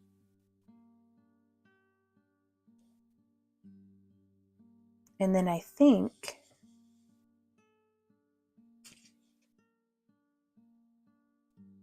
I'm going to come through right here. So we're making like a little bit of a closed, not a closed, just a loop around the edge. And I'm going to pull it tight enough that it does come to nestle at least part of the way into that edge wire. And then I want to come around right there the spacing on this just is not going to be that great, and I'm okay with that. I'm accepting it. And then we'll just wrap around the edges of these. So that bottom part went great. We got to remember to put our stone in though. Oopsie. So we'll undo a few. We don't want to go past the halfway mark. But yeah, here you can see I'm not crossing over enough for this to hold in on the back. But we're going to freestyle this, y'all. We're going to keep going. Because sometimes you don't notice those things until you're done. And it's like, uh-oh, then what do we do? Well, I'll show you. Oh, well, thank you, Tish. I've had such a block, I'm not going to lie, for it feels like a couple of years. Just trying to be successful at what we were doing got more in the way, focusing on trying to be professional and successful was more my focus than pursuing my art. And I've got to pursue my art. I started to really burn myself out, and parts of my creative spirit or whatever, my heart, my passion, whatever, parts of that were eroding away that were precious to me that I did not intend to get eroded away in the whole, rat race of trying to be a successful YouTuber. And it's it occurred to me, it's I didn't, when I meet new people and they're like, what do you do? It's I don't know. Because I don't feel like a YouTuber, but that seems to be what I've done the majority of, especially, in the past 4 or 5 years. We haven't traveled for our art the way that we had for ages, since we went on the road in 2008 and we stayed there until 2019, 2020, just stayed on the road, and it was amazing. And my identity is very deeply entangled in what I do for my work. I am a workaholic, usually delightfully so. But it had started to take a toll. And so I started looking at it, and it's well, I don't even consider myself a wire wrapper, because yes, I wire wrap, but it's not all that I do. It's not all that I want to do and stuff. So I'm finding myself in my late 30s, which is great. I'm actually very excited about it. So I guess I started rambling about that because I feel like I'm coming back to myself as a teacher and as an artist. And, the thing that I look for the most actually through all of this is the connection with other folks. I just want to connect with you guys. So thank you for being here, because otherwise it's just me by myself, just a lonely little bumblebee. So the wire, that's a really good question. How do you know if a wire needs to be stabilized? Just if it moves? Let me show you. So here, I don't feel like the wire needs stabilized because it's going and hooking around underneath that bead, and it will be under enough tension that it's not going to be, you could wiggle it, but it's not going to be coming undone. Whereas right here, there's nothing for it to really hook onto. And so this is where I'm going to press my thumb down. Oh, Leaf, I resemble that statement. She says, I'm in my late 40s and still trying to figure out who I am. I think I changed too much to nail it down. And I think that's all right. And I say I resemble that statement because I think I got really tied up and, for a little bit, I was getting upset, with this lack of identity. And it's what if instead of trying to define it, I just be me as hard as I can? And then you can call it whatever you want, but I'm just being me. So, and that just freed it up. So Randy goes, that'll never work. I think that's what he's been recommending for 20 years. But don't worry about it. Just be you. And that's great.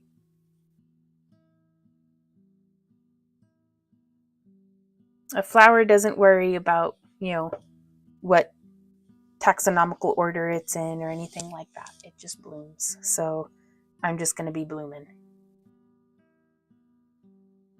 Going to be 75 in 2.5 days before I don't know who I am in my work. Right on. Well, I am glad to not be alone in this. So welcome to the to limbo soup where we craft. Oh, well, thank you guys. Metalsmith. Oh, that'd be fun. But so to stabilize it, I've just looped it around, and at least this way it's in relatively permanent attachment to our frame.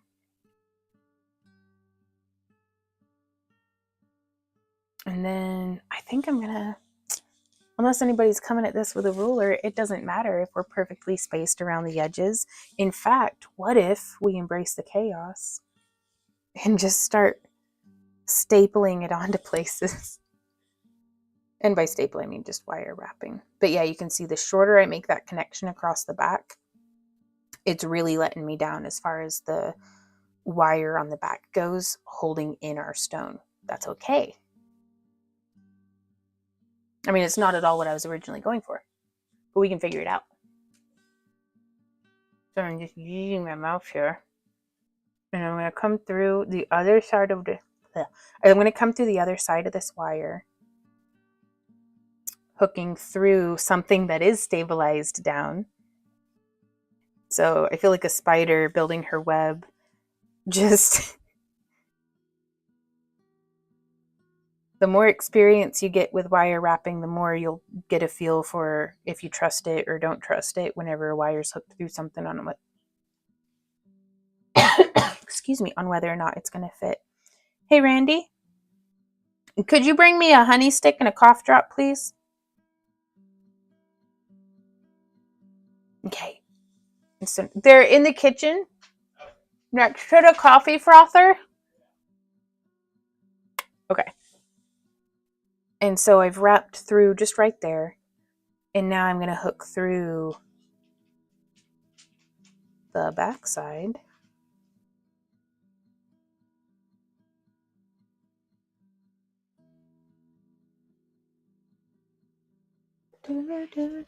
Grabbing it with my pliers. Oh, thank you, baby.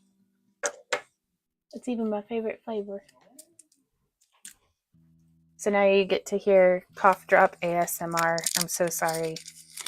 How? Dagnabbit. There we go. Okay, so I've just sewn up through, again, some spot.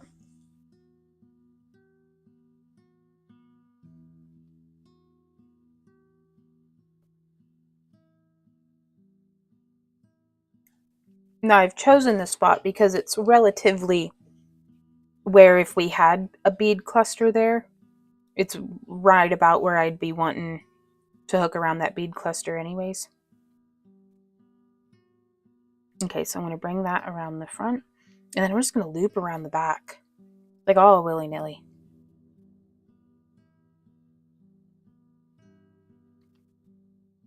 And then I'm going to cross this through.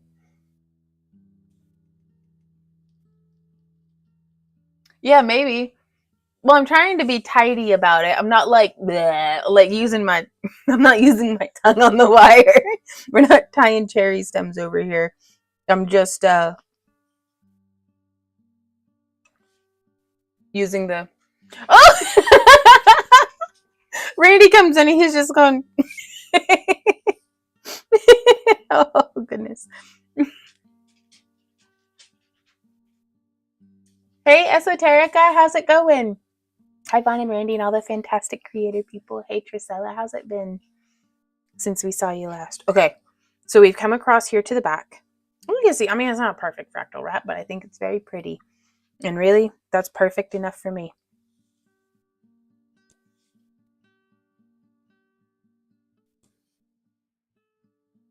I'm going to use these little loops. I thought I had a T-pin.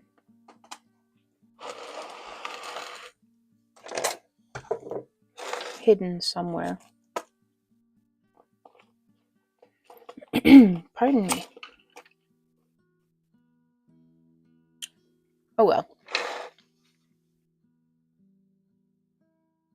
Ooh, we can actually use a bit of scrap wire to come in here, and I'm just going to lift each of these little wires that have come across the back that aren't quite large enough to hold on.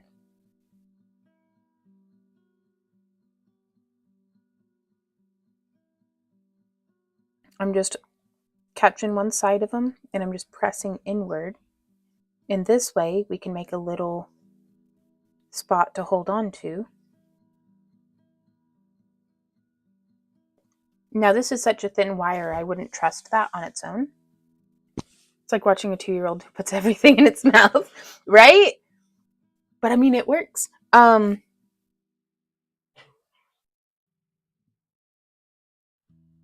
So I'm going to come across and hook through just one lobe of the wire at a time.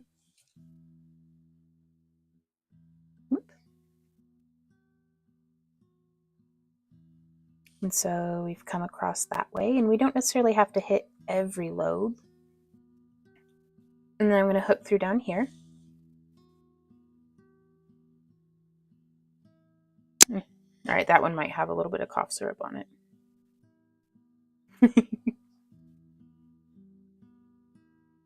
And then I'm pulling through.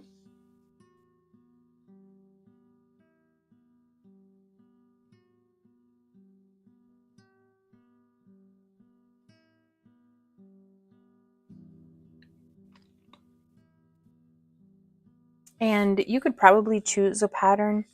I cut off way more wire than what I needed, y'all. I do not mean to be out of frame. There is just so much wire here. And I'm trying to not tangle it on myself or on all this stuff.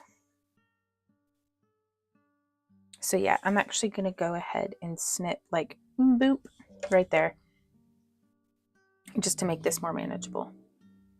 Excellent.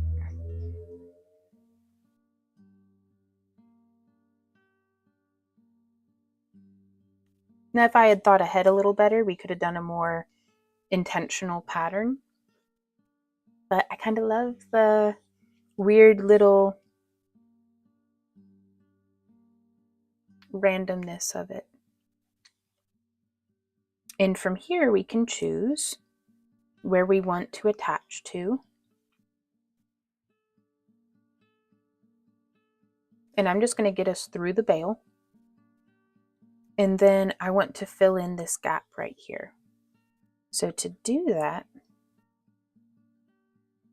I'm going to try to get myself a little closer to it.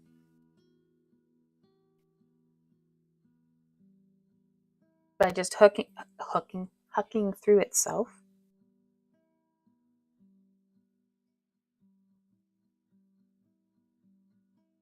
What an odd little bit of jewelry, but I love it. And not at all like the original design, but kinda. Hey, Pro, how's it going? I'm just weaving a cage on the back, yeah. I'm in a cage of chaos.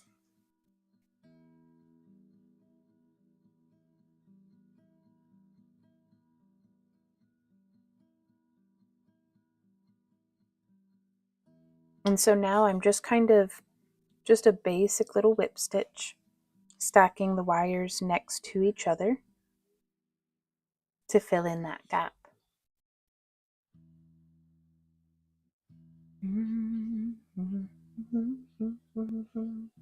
Get ready, cold and snow is coming tomorrow. It sure is. We're all stocked up on feed. I'm gonna crack open a fresh bale of straw for the chickens. And then we're basically just gonna hunker down and keep doing what we're doing. I think we're gonna make a batch of clam chowder. That'll be really nice because we'd placed an order for grocery delivery, and it was like an express order because we were hoping it would get here in time for lunch. And they were just like, we don't know if you're ever gonna get your stuff, so we were able to cancel it. But so now instead of having some of the fresher things coming in, I'm just gonna be using what's in our deeper pantry. So like we don't have any fresh onions, and I only have, quite frankly, frozen onion greens out in the garden right now. So oh,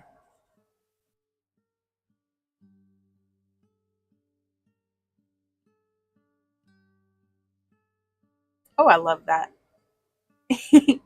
But I've got dehydrated onion flakes. That should be fine. And I don't have any bacon. for the clam chowder, but I think it just won't have any bacon in it. Like, I think we did that time or two ago, and that was pretty good. Randy's in there going, chowder's ruined. Oh, Randy, you poor creature. You poor neglected creature. Shannon says, cold, it's already -8. Yeah, we got up into a balmy and tropical 40 degrees. And I've been enjoying it. But it's dipping back down. I think it says it's going to be like, I don't know. Randy keeps up with the weather. I'm kind of the same thing. I'm like, it'll be what it is. Like, it's so far out of the realm of my control. All I can control is how I react to it. And I'm just going to stay inside and not go anywhere because it's cold and snowy and gross. So, ooh. Well, that is a perfectly shiny piece of jewelry. I love it. I love it a bunch, actually. Let's make another. And we're going to be a little bit more focused this time. Or are we? So what we're going to do this time is I'm going to be using... Do you think we should mix it up and do silver and vintage bronze instead of vintage bronze and silver? Aw, thank you, Hawk. Everything's better with bacon in it, but you go with what you have. Yeah, pretty much. So I'm going to snip us off, and I'm just guessing here, but I'm going to do us at 11 inches.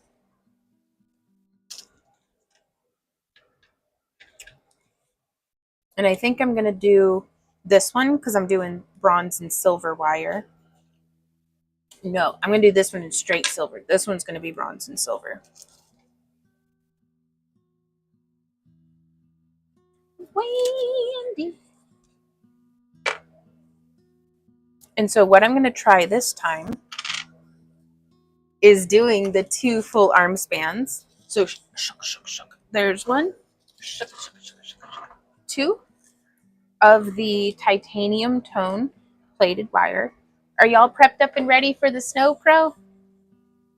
I'm really hoping that we don't get so much snow and ice that the tree branches fall. The city that we live in does a pretty decent job about keeping overgrown branches and stuff away from power lines, but so long as the power stays on, then we should be able to keep our pipes from freezing. And then it's basically, we have all of the modern amenities in like our little, one family castle of a house.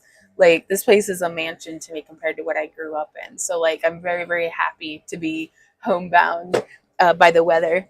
Hey Mariah, how's it going? Ooh, Lacey says I'm supposed to get anywhere from 10 to 12 inches of snow. That's so much. Like, I don't think Randy and I have ever seen that much snow. And it's coming for us. If we have food for the rest of the week, my better half has to work tomorrow, so it's going to be interesting. Oh no. I hope everything's all right. Right on, Hawk. Go get some food. Shannon, you will get it. Do not be jealous. Like, I used to not be able to get on. It's a website called DeviantArt. And that's before social media and stuff. That's where I went to ogle, folks' wire wrapping and artwork and stuff. And I would just get really bummed out if I went and looked there like after 9 p.m. at night. Because like, I guess I'd be tired enough that like I'd go on like downward spirals. But I used to get ate up like in a really bad way with like jealousy and envy. And it's like I would feel wretched and turn that on myself and like tear myself down. And it's like, please don't do that. Like, yeah, if that's the case, but I know you can do it. I've been practicing since 2008. I know you can do it because I was not good at this when I started. Let me show you. I don't think I've shown you this before, Shannon. This is my lucky box, or box of luck. This is a lucky nail that was stuck in my shoe. I think I show this like every live stream now, but I feel like a lucky duck. So it was stuck in my shoe and I didn't get hurt, even though I was stamping and scraping and,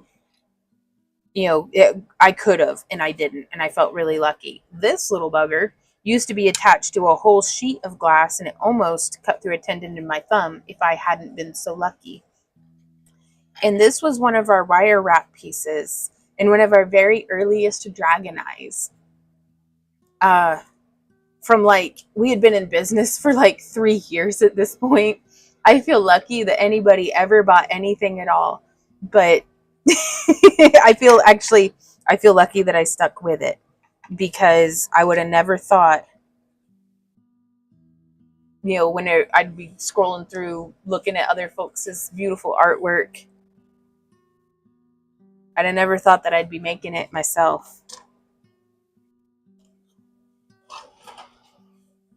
And so practice.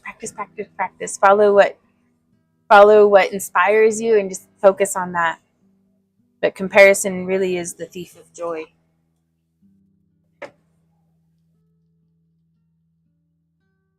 Mm-hmm. Nita says, Dawn says, I'd worry more about the weather if I had to get out in it. I'd say that's what I have him for. Oh no, poor Dawn. All right on, Shannon. That was a blast from the past. That Dragon Eye video. That was a lifetime ago. Yeah, I need to hear it every day. But just knowing myself really helped. And so that's whenever I catch myself feeling going down that, so I'm like, I need to get off the internet. I need to just go rest up. So I've pulled off more of that 26 gauge wire, and I'm just going to come on here.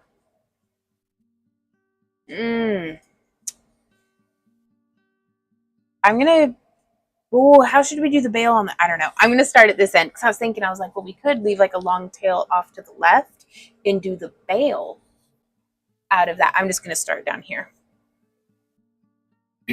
So I'm going to go 1, 2, 3, 4, 5, 6, 7, 8, 9, 10. But if it wasn't for your tutorials, I wouldn't be making beautiful stuff. So thank you. Hey, Kat, how are you doing?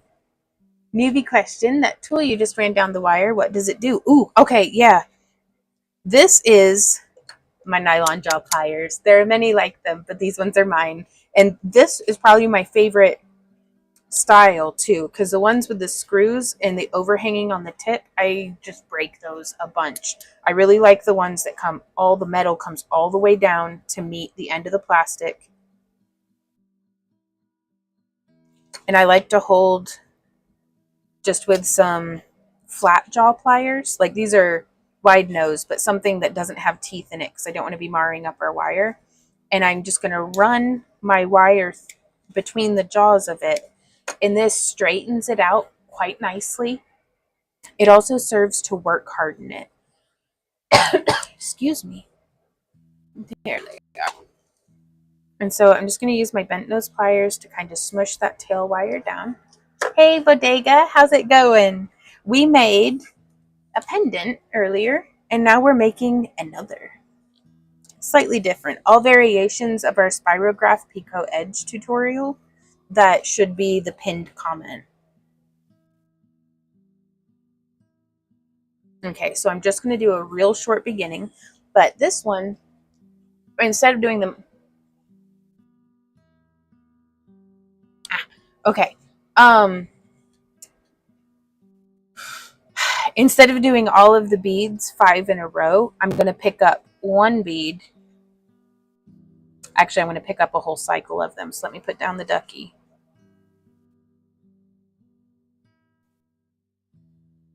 Just because I don't know how this is going to come out, but I want to try that same pattern. So here I have a size 15, a size 8, and then like a 4mm faceted rondel, and then a size 8 and a size 15. And I'm just going to make a little bit of a wave pattern. Nope, not that one yet.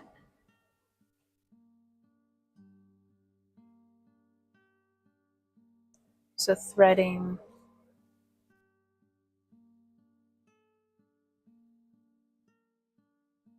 There we go. Oh, well, thank you, Sarah. It's, for a little while, I was like, pretty much like, yeah, okay, I peaked. It's fine. But that took all the pressure off, and now it's like, okay, I peaked. Now I can just go have fun. So, because we had some people who were commenting to be like, Back to Earth Creations is a dead channel. And I was like, I missed the funeral. I've still been showing up. I'm haunting my own YouTube channel.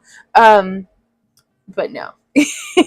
Oh, well, hey, Cassie. Cassie says, hey, Vaughn, I'm making some beaded spiders for a craft fair coming up in July. Right on.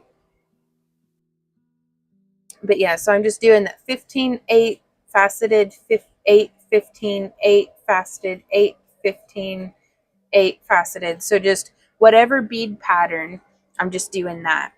And I want to do, well, let's just do a bit, because if it doesn't look the way that I want it to, I'm not going to worry about it. That's right. We were going to do, okay. Well, shit. I have to pull all of these beads off. I remember now. Y'all, I can't even with how bad of a brain day this is today. Like I'm in a fantastic mood. So like emotionally, I'm having a great day. Mentally, I'm basically soup. Like just soup. Where'd my beads go? So I apologize. But also thank you for being here. Welcome to hell. It's just I just wish I could complete and like hold a thought for more than like 10 seconds. And I don't know what it is with me today, but I'm struggling. So instead of doing that little bit of stabilizing that we did there on that last one, trying to get them all to be like flat, if you do a length of beads like this, and then 1, 2, 3, 4, 5, just because it's a nice round number. Ooh, hey Mel, how's it going? Hey Sabaya, I've been creeping on stream while I got my life together. Ooh, what's it like? So I say that, but I can tell you why my brain is fried is because we just got done doing our taxes. And that was like, God, like at least we spent like, I don't know, Randy has the number. We spent all day on it yesterday and we didn't get to bed till like midnight. If I don't go to bed by 10 p.m., I'm clearly shot. And then I finished filing to be determined, Vaughn. Oh, Sabaya, I'm cheering for you. But we got the rest of the filing put through this morning and like just and I just want to set stuff on fire and I can't because there's a snowstorm coming. So I guess I could set stuff on fire like in my backyard. Hey Randy, can we have a fire tonight? Huh? He said maybe. Oh, he's such a sweetie. Okay, but do you see? I actually really like this, but do you see how it like kind of quirks? I did not say maybe. Oh, did you not? Oh, well, I misheard a maybe. It made me real happy. Say a fire. Yeah. Want to look at the temperature outside? Well, that's why we'd have a fire. It's because it's cold. I just want to be destructive. Can I set? Can I flambe something?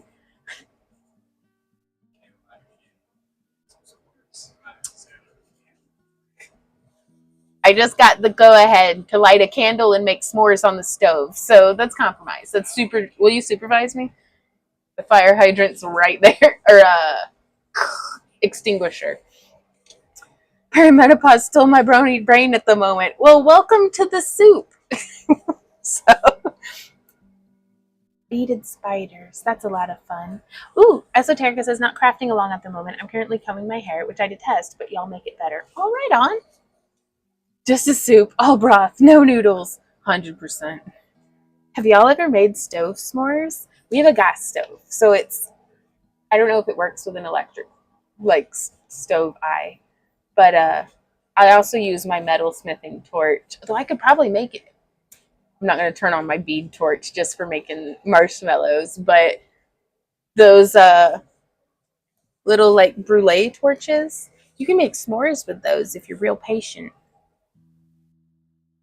I think I still have some sugar-free chocolate and marshmallows. Okay, so we did those 5. Let's do another one. Boop. Oh, I love picking up beads with my wire. There we go. I can't string 2 thoughts together, but I can string beads, by golly. Oh no! Leaf says, I love fire too, but I have PTSD from a house fire. Oh my god, Leaf, I'm so sorry. Just bought fire blankets for all over the house. That's a really good idea, though. No, I live in fear.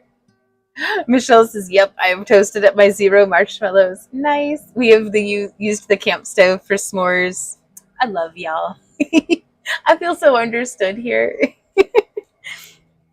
So there's 1, 2, 3, 4, 5. Oh yeah, I love that. Oh no, no! It went kinky on me. If I go too quickly from one end of my wire to the other, those kinks will form because little loops will get started. And it's not the end of the world, but it is. I do feel like the wire is more likely to break in that spot than what, it would have if it never kinked at all. So it does not need to be perfect. It'll be fine. Actually, an extreme cold warning for Minnesota. Oh my god. Which I can only imagine that it's got to be seriously freaking cold for y'all to, as far north as you are, to be getting a cold warning. 1, 2, 3, 4, 5.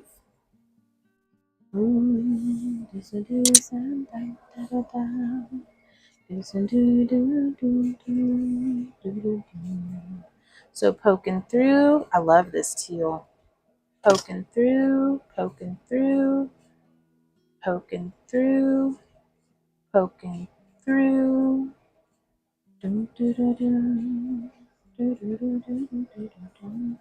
As a European, s'mores were such a weird concept to me because I only saw it in movies until I finally had them, and man, oh yeah, no, I did not obtain my girlish figure by not making stove s'mores. Are you kidding me? Those are awesome. Okay, so I try to exit in the same direction. That way, 2, 3, 4, 5. And what I mean by that is instead of having my wire come down, I want it to be coming up. That way, the beads will kind of grow out of the wire in more or less the same spot. And so that's my point of consistency that I'm trying to achieve that helps everything else kind of fall into place without having to think about it too much. They're that good. They are that good. And I was going to whine about DFW being cold. Oh no.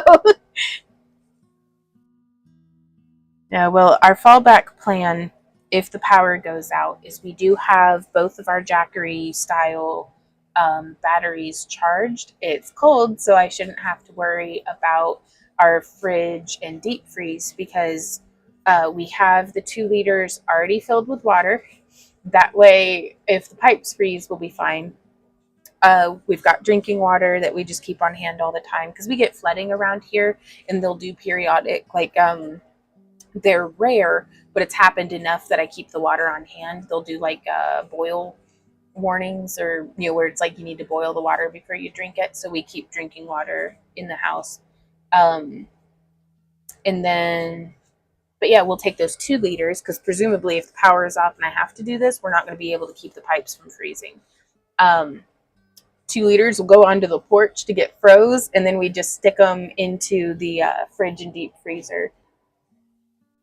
I guess I could go ahead and pop them in there and let them freeze up, but we don't have a ton of spare space in the freezer right now, which I feel very fortunate for. But Laura says just remember running water won't freeze, so leave one tap open so it drips. We've got everything on dripping, but I still worry, like what if it doesn't work, and or something, or if I mess up and forget to leave it dripping, or I don't know. But we plug our heated blankets into the Jackery and we just cuddle up with the critters in the guest room because that's the smallest room in the house, and hunker down till the power comes back. Hopefully it won't come to that, and it'll just be a little bit of like a snow vacation.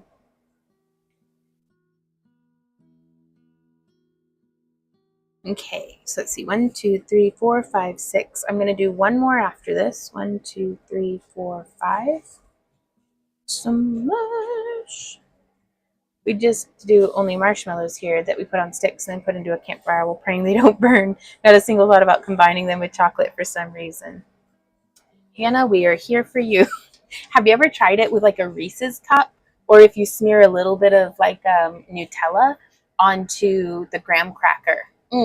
So good. Like I think the ones with the Reese's cups are my favorite, but I'm a big fan of peanut butter, so.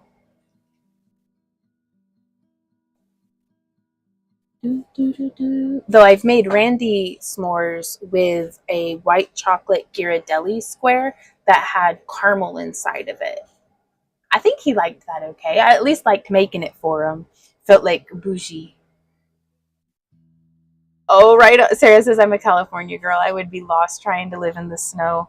Well, I thought we were far enough south that we wouldn't have to worry about it, but these past couple of winters, we've really been getting, um, yeah. Randy says better not freeze the 2 liters until we get to that bridge. It's not just liquid water for watering houseplants, but that's also my flush and water. That's true. That's a good point, babe.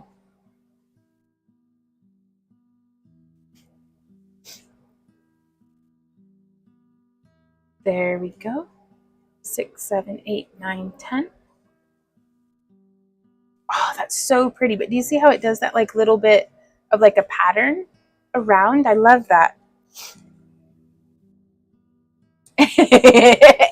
Right on, Hannah.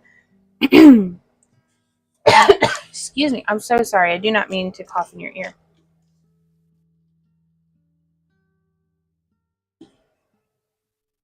Oh my goodness, Al. Whenever I get there.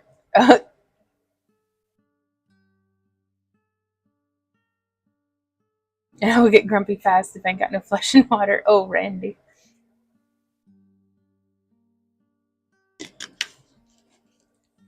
Okay. Shannon asks, are you just putting the wire back down on the base wire where you want it, or does it fall back to the base wire in that spot?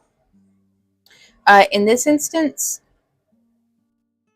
I kind of let the beads just be because I can feel with the tension in my left hand, how tightly the beads are like crammed next to each other.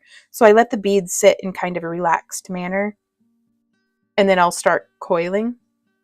But if I smush them in, we're going to get much more of that like standy outy edge, which could be something that we want. I don't know if that is what we want yet, so I'm just going to leave it nice and wide. And now we get to make a pendant bezel. So yeah, just coming in here on our ring mantle, just shaping it around, and don't worry if it's too big, because again, we can smush those beads in closer to each other. Oh, you're going to hear one of my favorite sounds. Like, I wonder if it'll do it. No, it didn't do it. It did it nice, but not right. It didn't do it. It just, sometimes it'll go like, shing, and I love that.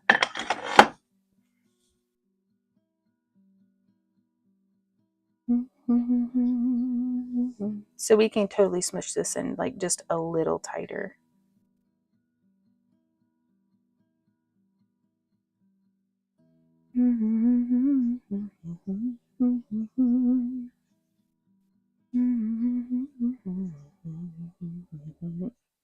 So you can see I definitely like when the beads go all the way around. That's going to make our fractal wrap a lot more straightforward. There's going to have to be less creative, critical problem solving. And so now I'm actually going to do this before we do the bail, because this part that we're fixing to do uses up a lot of the wire, and then I'll be able to gauge based off of how much wire is left after doing the fractal wrap will determine whether or not I do a figure 8 bail. So, ooh, Kat, that's a very good idea. It says fill up bathwater for toilets. That's a really good idea. I'm going to have to take all the houseplants out of the upstairs bathtub. So One thing at a time. So I want to test and make sure that if we bring the ends together, oh yeah, that's pretty good. And I'm going to go 1, 2, and 3 wraps together before we'll just be coming around and into a fractal wrap. And we can test. I'm going to come down 3 and then up 3. Nope, that's too much. Okay. Harumph and grumble.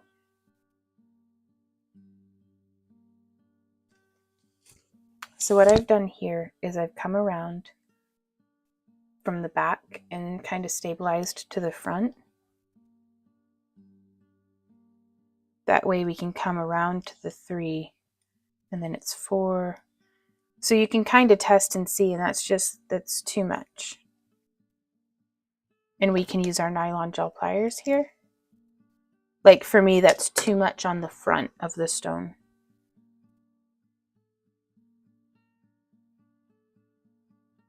So what I think I'm going to do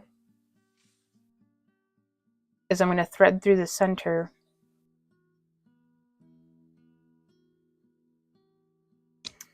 I'm going to have this side be the back. Oops, is what we're going to do, because if the wire's coming across so much, yeah, I'm not going to thread through the side.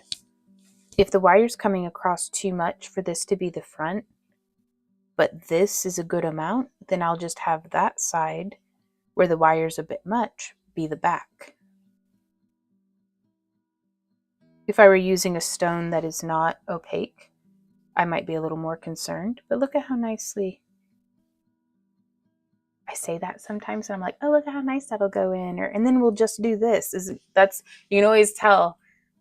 That's a tell of mine, you guys. I'll be like, oh, and then we'll just go like this. I have zero faith that it's actually going to happen. I'm just hoping if I say it out loud, the wire will be like, oh yeah, we'll just do that. And so, like, I hope that makes sense. Hey, Loki, how's it going? Filling the bathtub would be best. Yeah. Playing chicken with the remaining material. Buckets are better. Okay.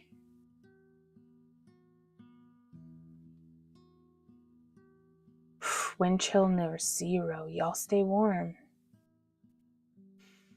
But yeah, so my hope is that I'll just be able to trick the wire into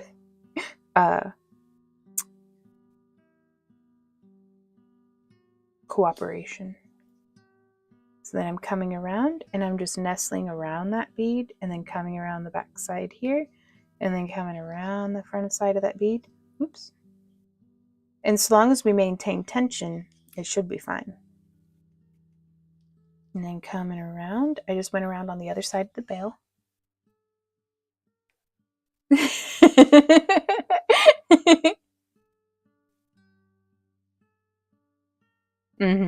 No, y'all are right.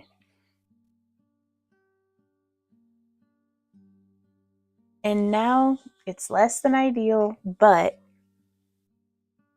I'm just going to, the only reason why it's less than ideal is because I didn't do it on every other one also.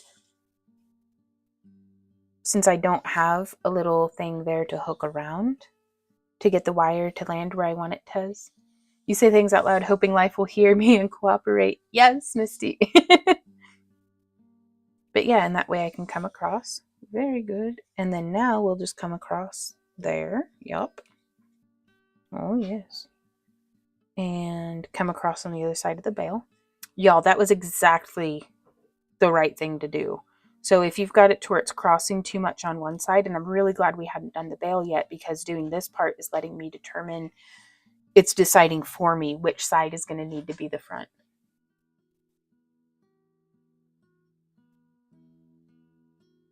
And then, I'm going to come around this one. So you'll kind of want to watch a bit and see if there's a spot that either has or doesn't have a wire around it. And I think I'm going to bring this one back up. And again, normally I wouldn't want 2 wires to be landing in the same spot, but I don't have anywhere over here for my wire, pardon me, to ground to. So perhaps we could come around on this side Yeah, we can do that. Then I'm gonna have to find the end of my wire. And I'm gonna thread through, but it's gonna be on the inside because I'm hoping that that will help keep our wire from sliding off in that direction. And you might be able to tell I've got all this hooking around my pliers, hooking around my chair.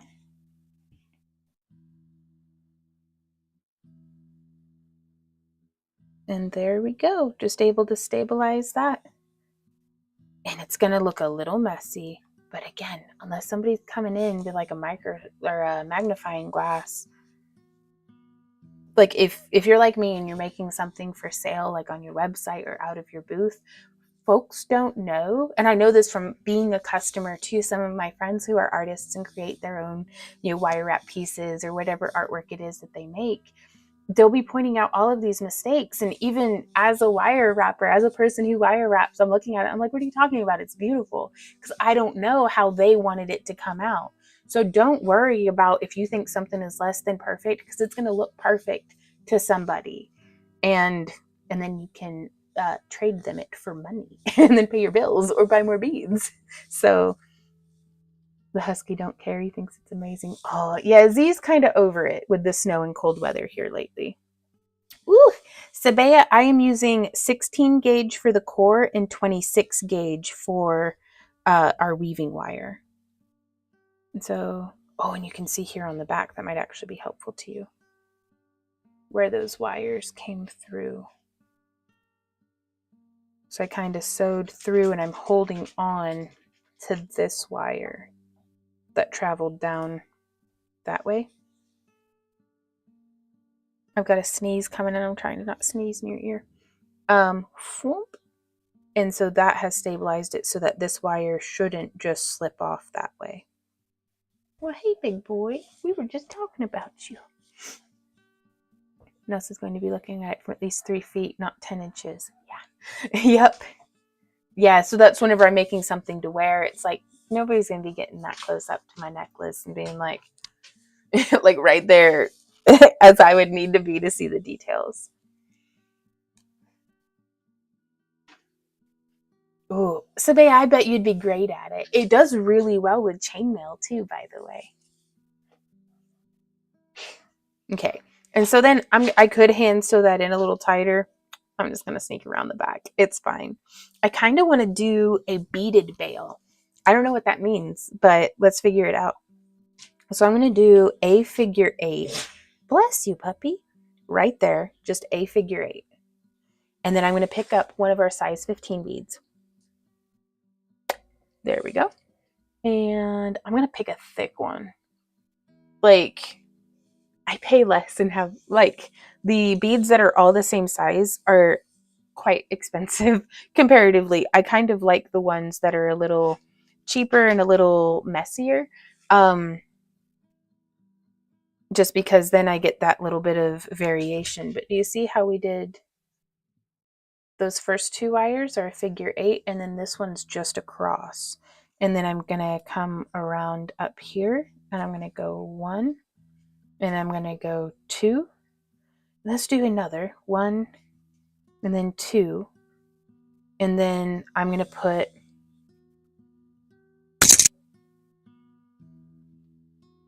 can I fit it? I think I'm gonna do a 15 and an 8. If I had an 11 in this color, I would do that. But sometimes I just like to use what I have on hand instead of being like, well, it's not perfect. It's not perfect on paper, so I'm not going to try to make it work. It's like, no. It doesn't have to be perfect on paper. Just go. Just try.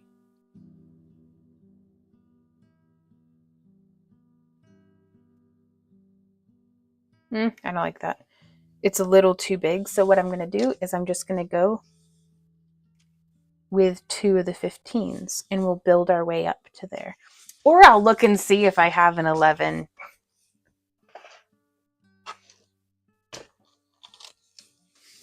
Y'all want to look at some beads with me? I really like the size 8s. I expanded a lot of our inventory of beads into the size 8s because they do really well. It's not Shagalicious. What is it? Shaggy Loops does really well with that bead size. Ooh, that's pretty close.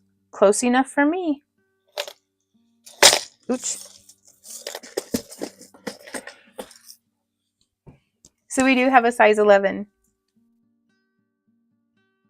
Kat says I only use the expensive all one size when I'm doing peyote or loom. For everything else, the cheaper beads are fine. You know, honestly, that's been my experience. Now I've not done loom work, but I definitely see the benefit of all the nicely evenly sized ones for in that type of work. Ooh, I'm visualizing combining my flatter style paracord bracelets with thin gauge wire wraps around tumbled gems. Oh, Loki, that would be cool.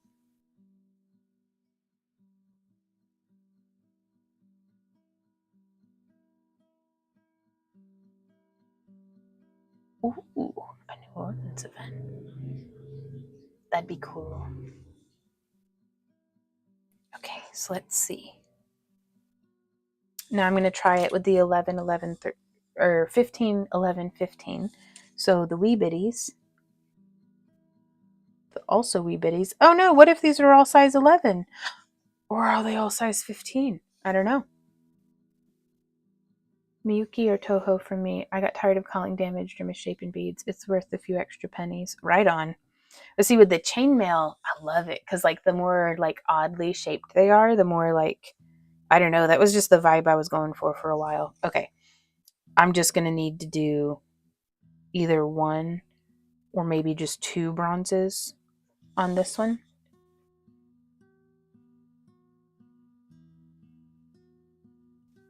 So let's try it with the 2. So we're experimenting, we're figuring it out, and that's okay. Uh-oh.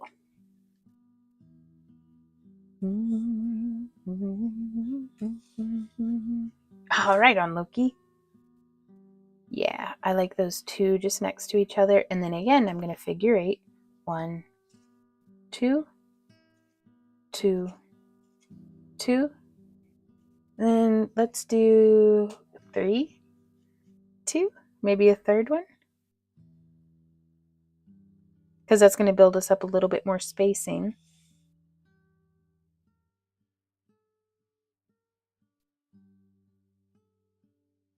And now before threading it down all the way, it's occurred to me I could just work on the tip of my wire. I'm picking up it's either a 15 or 11. Learn from my mistakes, you guys. Always label your bead tubes. That's really close. Okay, but it's not quite there. So what I'm going to do is I'm going to sneak in just a touch of that color with it just either size 11s or size 15s. There we go. Across the board. That's so pretty. I love glass and the way that the light goes through it. Just tiny, tiny little details. Okay, so, oh yes, that's very nice. And then figure 8, we're going to go 1, 1, 2, 2, 3, 3. And I want to start growing and making space for us. So there's 4 and 4 repetitions of that figure 8. And then I'm going to bring it around. So if you can visualize with me, if these are the 2 core wires, the figure 8 travels diagonally and then comes like that, figure 8. Whereas whenever I say a ladder stitch, I don't know if that's a term anybody else uses, but I mean like this. So it's wrapping around, and it often, I think it makes it look like rungs of a ladder. Bye, Mel. Thanks so much for stopping by and hanging out. Hope you have a wonderful rest of your day. Oh my gosh, Dark Cat. Oh. Oh, Loki says, did you do an instructional YouTube showing how to use thin cardstock to loop around a gem or cabochon? No, but that's a very good idea. Line them up side by side, holds facing the sky. 11 fit within 1 inch. That's an 11. Ah, 15, there are 5s. Okay. Hey, Jennifer. She says, hey, Vaughn. Hey. Started watching a year ago when I started making jewelry. Just wanted to say thank you. You're my favorite and a great teacher. Oh, Jennifer, thank you so much. Like, that really does so much to encourage me. Thank you. Our YouTube channel's been kind of, and I've been kind of, so I'm trying to, like, kind of find my bearing. And I told myself that even on days like today when I feel very scattered, I still need to just kind of put myself out there and do my thing and just be me as best I can and hope that it's helpful to somebody. So I've had so many folks come and be very, very kind today. So thank you.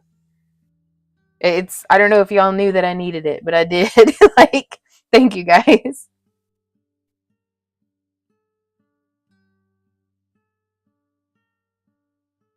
Y'all are my antidote to the keeping up with the comment section that I do the rest of the week, where people are like, get a job, hippie, clean your fingernails. And I'm like, I'm sorry. This video is from 11 years ago. I don't know what you want from me. So now I think I'm going to start doing where I double up on, instead of just going around once then crossing over, I'm going to go around a second time and cross over. And I prefer this because it gives me so much more stability in whenever I release tension with this hand, it's maintaining tension in our figure 8. Hey Brenda, you're in the cold front too. I hope you're staying warm. So there's crossing over 1, 2. Yeah, see how that kind of built up to it? I'm loving it. Then 1, 2, and then last one, 1, 2, before crossing back over. And this one we're going to do another ladder stitch. And I think, how should we do this? Oh, somebody's tickling my hurt button. Thank you. I see you. I see you. It is getting cold again, though. I can feel it's so loud when the heater's on. I don't know if the microphone picks up on it, but when the heater's not on, I miss it. Sarah says other people may seem more professional, but I prefer the fun, interactive personality that you have. Oh, well, thank you. Now, I save any small semblance of professionalism I have go into our tutorials. This is just, I promise y'all, this is no different to me than if we were just FaceTime. If we were just FaceTiming or like hanging out in the craft room, like I'm just lonely. Yeah, we're gonna do another of that size. So, and then we're gonna come around. So I don't know if you're able to see. There's 1, 2, 1, 2, and that stabilizes everything, so we don't have to worry about it kind of springing apart. It'll be getting really cold for us, not as cold as most of y'all, but that's why I live in South Texas, right? I almost prefer it when it's colder. Like, I grew up in northern Ohio for like early childhood, and it was never like, it never seemed like a big deal because everything was already prepped for it to be really cold. So we weathered some like regular snowstorms every winter. Whereas whenever I lived in Texas or in Tennessee, if it got even kind of cold, people's pipes were freezing. Like, it was, people were getting into car wrecks because like they didn't have salt or snow plows. They just had like the sand. Like, I don't know. It was like, so,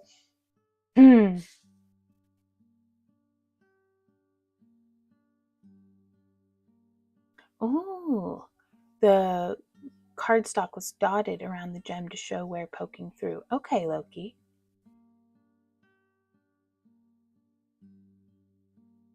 Ah, gotcha. Okay, so that was 1. And so now we'll do 2 repetitions. 1, 2. And we're coming in for the third one. 1, 2 and 1, 2, and then I'm going to come around and we're going to, so that was 3 reps. Yeah. So now we're going to do that ladder stitch again. I just want to give us enough space that our beads are not pinching shoulder to shoulder on each other. Because glass and gemstones both don't tend to like that. There we go. Boop. Yep. All right. All the beads slid down the wire and then just ladder stitching around. And I'm using the beads to help me maintain the width. And from here, I'm just going to taper back down. So coming around, ladder stitch style. What do you think, big boy? Are you a doggy? He says, yeah, mama, I'm a doggy.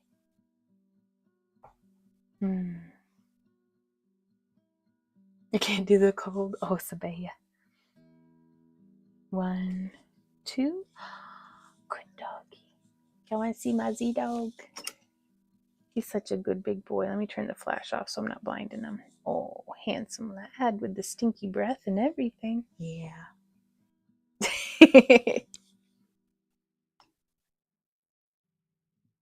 He's my good boy. We've got a heated blanket tucked under the couch. We've got a heated blanket in his chair over in the other room. Then we have a heated blanket in the upstairs, our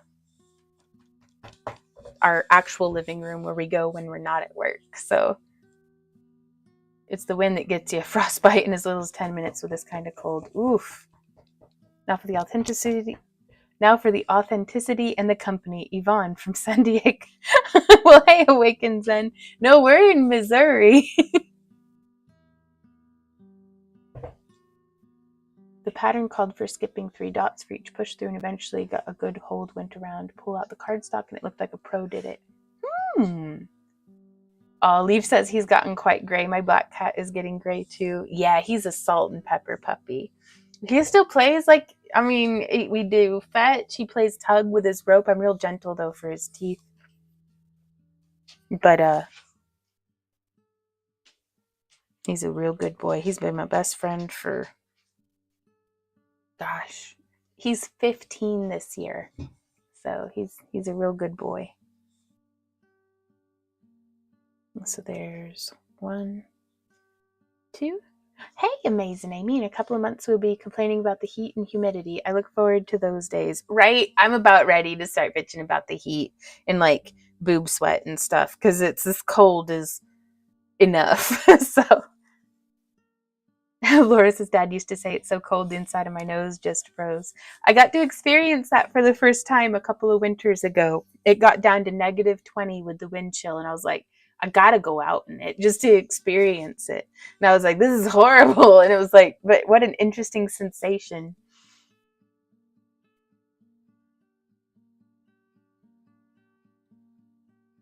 I kind of want to take my singing bowl out into the snow because it's last winter we got a lot of snow, but it wasn't super cold. Like it like dumped a bunch of snow on us and then it was like melted by the next day. But I went out and I sat in the chicken shed, so I was out of the wind, and played the guitar because like the snow muffles. We live pretty in the town that we live in, and I'm a rural girl in my heart. Like I miss living in the woods and having to drive for about 45 minutes to get to the closest grocery store. And so I got so used to all the constant background noise of living in town, and the snow just muffles it. And it was so nice. And I was like, I'm gonna serenade my chickens. And so just being out there in the backyard and playing the guitar a little bit. Like I was just strumming. I knew like 3 chords. Now I know 4, maybe. If I have my notes right there. But it was just so nice. But if it's like super duper cold, I kind of want to just take my singing bowl out and go like a dong and then like just listen. So that's what I'll be up to. I'm just worried, like if it ices before the snow falls, it's really gonna suck. But if it just drops snow on us, then I should be able to get the sidewalk and the stepping stones cleared off pretty easily and get all that taken care of. So I've woven those 3 figure 8s. San Diego. And I'm going to kind of taper this back down and then open it back up. Just trying to be... Woo! Oh, that'd be so cool, Michelle. Excuse me. Oh, goodness. Yeah. Oh, Loki. I should call my mom and see how she's doing. She lives up in Michigan. She does so much better in the cold than in the heat, though. Oh, Chris. I'll take the cold over... I don't know what you were trying to say, but... All right.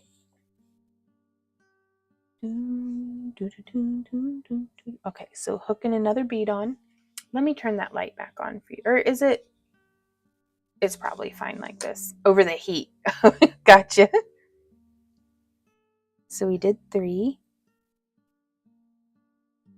And so I kind of want to... Now I'm going to taper this down pretty rapidly. So we're going to go immediately into the 3 size. I'm just going to call them a size 11. I've been calling them size 15s, but here we are. Hey, Randy, is the heater still on? Okay. I might just need my blankie is all. Okay. Another 20 minutes. Really? Oh, I have not been as productive as I hoped to be, but I've had a fantastic time. So I appreciate y'all coming and hanging out. So we're doing 1, 2, and then 1, 2. But Shannon, the what you were asking about earlier in the stream about maintaining the width all the way down, it just occurred to me I don't even have to taper this. We could just do beads all the way down, and that way I could get to demonstrate. So I'm actually going to open this back up. Now this may be too thick for me to pull this off with, but let me see if I can find... I have some square beads. And now and again, I'm using a 16 gauge wire, so I don't know that they will fit. But one of my favorite things to do, like how... I can't remember who had suggested it, but threading on a bead to maintain the width. And so you could use... Square beads are my favorite for maintaining the width. So here I'm going to use this like it is not real turquoise, but it looks like turquoise. So it may be a dyed howlite. What other stones are commonly used as turquoise alternatives? In any case, I don't mind it whenever something's not a genuine gemstone. Like, I don't mind dyed stuff because I love the look of turquoise, but it's very, very expensive.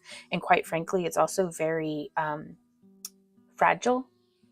So, bye, Hannah. Happy crafting. But real turquoise is very fragile. And so for a bead like this cut with the sharper edges, I almost prefer to use a stand-in. It was neat. Well, Julia, it was a very good suggestion, and I've been mulling on it, and I was like, I bet. And so from here, whenever we come in and pull down, maybe a rounder bead would be better. What do y'all think? Dyed magnesite. Right on.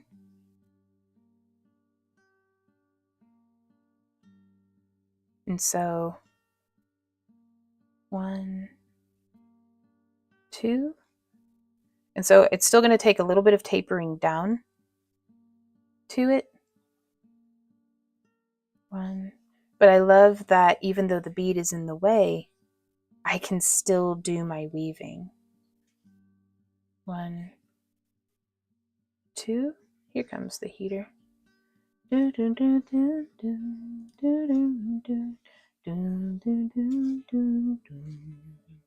So, shameless self-promotion. We've got a bunch of tie-dyes in our shop, backtoearthcreations.com. We also have cabochons and wire and some of our handmade beads and custom bead listings and all the things for sale, backtoearthcreations.com. And we brain fart. We stream every Monday from 3 to 6 p.m. Central Standard Time. So whatever time it is right now, we've got like 20 more minutes. Ooh, my elbow. And then we stream again on Fridays from 7 to 9 p.m. But that's like a dance party because, because sometimes I get the zoomies and I just want to hang out and listen to music, but that's just over on Kick. But we also on Fridays at 3 p.m. do a premiere for our new tutorials. So I'm very excited about that. Ah, round is best, maintains the same space no matter which way it twists. Well, let me dig out a round bead. We can just hook this back in the bin. Ooh, gray veins is normally halite. Brown veins are normally magnesite, or at least that's what I've always told them apart. You know, that tracks. I think that holds water, Dark Cat. Thank you. So the brown veins is magnesite. So I'm actually going to use one of my handmade beads for some shameless self-promotion. Let's see, let's pick a pretty one. Uh-oh, they're all pretty. Ooh, I like this one. It's a little lumpy and weird though. Okay, I might not use one of my handmade ones because this is my scrap pile. And quite frankly, I'm not very good at making beads, I think. But I enjoy it.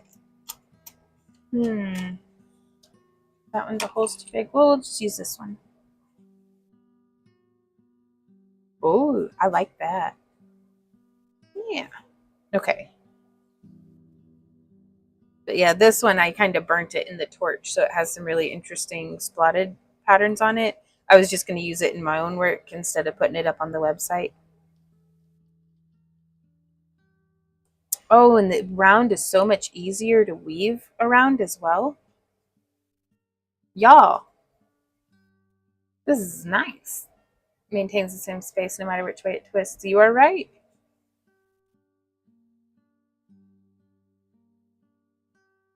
But there is also on our website, there's a calendar of events, you guys, where if you want to know what we're up to, you can go and check out our calendar.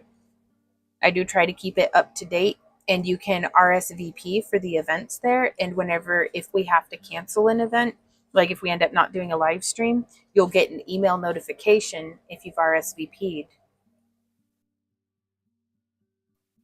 Oh, I'm digging that.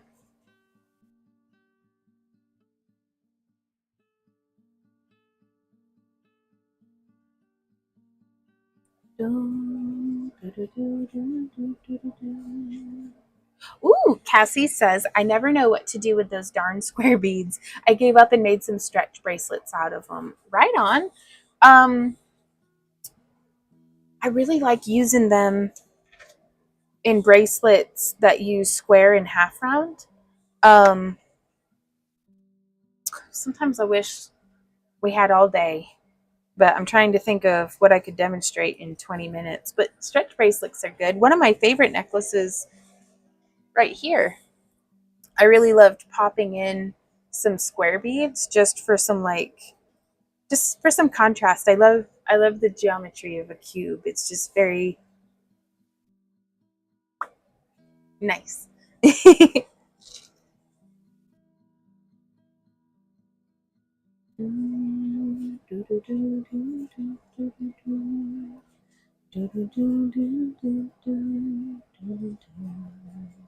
So I think that's all the bail I need.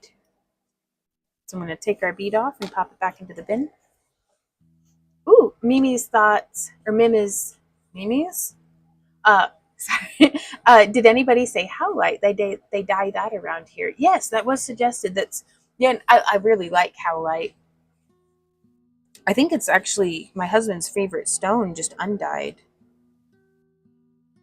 3, 4, 5, and man, that was just what I needed. I think this might be the new way that I do, because I always have such a struggle getting down to the narrow taper point. But I'm interested to see how this ends up looking, because that might just be my new favorite way. And we still ended up having about 4 feet of wire left over. So that is certainly enough to work on another project. Maybe not something that is so weaving intensive, but maybe just some coiling. I always like to take, let me turn that light back on. I always like to take my round nose pliers, and whenever I have a snipped end, I like to just burnish it down. That way. Oh, you good, Mimi's? Hey, Rainbow, how's it going? Okay, so from here, let's take, if you don't want to use your mandrel pliers, you could use a knitting needle or a pen, or here I have a stick mandrel. And I'm just coming down this way and folding it in half.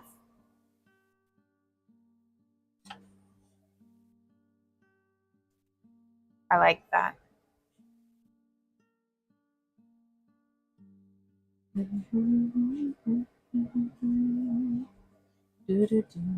Now I didn't quite leave enough space, like how I did here, to thread the bail through, but we may be able to figure it out. So while I have them here, I'm just going to use my finger to measure more or less evenly. My finger's about a half-inch, y'all, but it's mostly just for eyeballing purposes. Woo! Oh, son of a biscuit. Ow. Thank goodness for thick thumbnails. That hurt. Sorry, give me a sec, y'all. Okay, I don't mean to poke. I'm not poking fun at my husband, and I'm not shaming him, but I did catch him trying to sand something with the glitter side of my emery board. And I was just like, I love you so much. Like, he's such a sweetie, you guys. Laura! She says you can always change out the bead for smaller and smaller to get the reverse taper. All right. Come explain yourself. So what's going on is I was sanding something like resin. I can't remember what it was, but I didn't want to mess up the side that you use on your hands. So I was using the other side. You're so sweet. And that side has no grit. It's just glitter. It's just glitter, yeah. You're such a sweetie. But no, he was sanding. You do. He's like, I try. But it's while Maddie was here, and Randy's always so like competent and like basically the opposite of me. He is very balanced. He is very competent. He is very thoughtful. Yeah. The dog's making noises. And it's while our niece Maddie was here, and also while our niece Abby was living with us, and we all like kind of just had a moment. We were like, oh, sweet Uncle Randy. And it was just, he's such a sweetie. Hey, Rue, I'm making messes right now. I am making a pendant. We're doing the finishing touches, and my pliers slipped and goobered up my fingernail. So I went down distraction lane. But now we're getting back to it. So I'm just going to do that bend in desperate hopes that we can kind of just, again, fake it till we make it. Be like, yeah. So let's try it. Now we're just going to poke these right through to the front, and we'll see if it tricked the wire. It did not. If it doesn't trick the wire, you can use some scrap wire to kind of pave the way through the front. Normally I'd be using like a T-pin. Rainbow. Blue is my favorite color. This is beautiful. Well, thank you. I'm really digging it. But normally I'd use a T-pin because they don't bend, and I just bent that a little. But I'm just training the way. And now perhaps we can push it on the table a bunch until, no, it's pushing our tab out through the top. So what I'm going to do now is we're going to pull back out, and we're going to add just a little bit of a curve. Do you see how we've done that? So I'm hoping that if I bring it down just a little, and then we start to feed it through,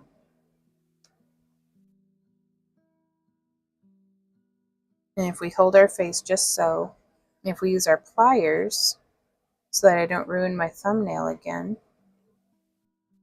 and then we go, nailed it, first try.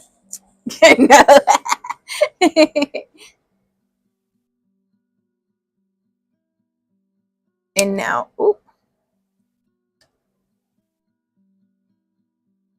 But Laura, I am definitely gonna have to, that's brilliant, to just use a smaller and smaller bead each time. Whoop! Why are you so slippery?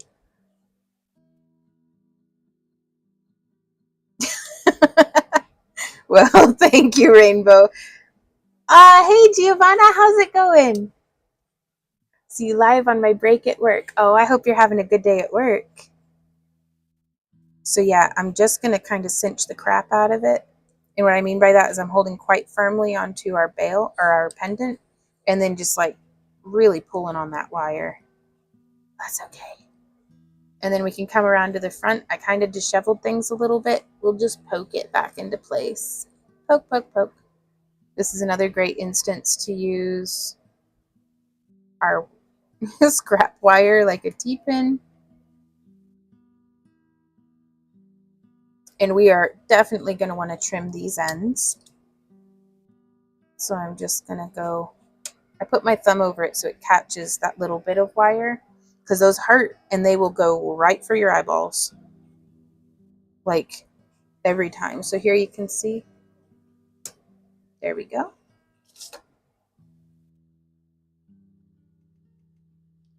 And then I'm just squishy smushing with my bent nose pliers to tuck the tail in. Huzzah! We made some jewelry. And I love it. Oh. So there we go, you guys. We actually got 2 pendants made today. And it took everything in me to sit down and focus, but we did it. So now for the next 7 minutes, I am going to prepare myself for tomorrow by tidying up my work surface. This is a gift that I try to give myself at least once a week, because tomorrow I'm going to be working on production. So I'm starting by putting my scrap wire into a little box. I get a monthly subscription from Potomac Beads, and I love their boxes for keeping my scrap wire in. And then I'm going to put my beads away. I know. And this is relatively new. Last week was like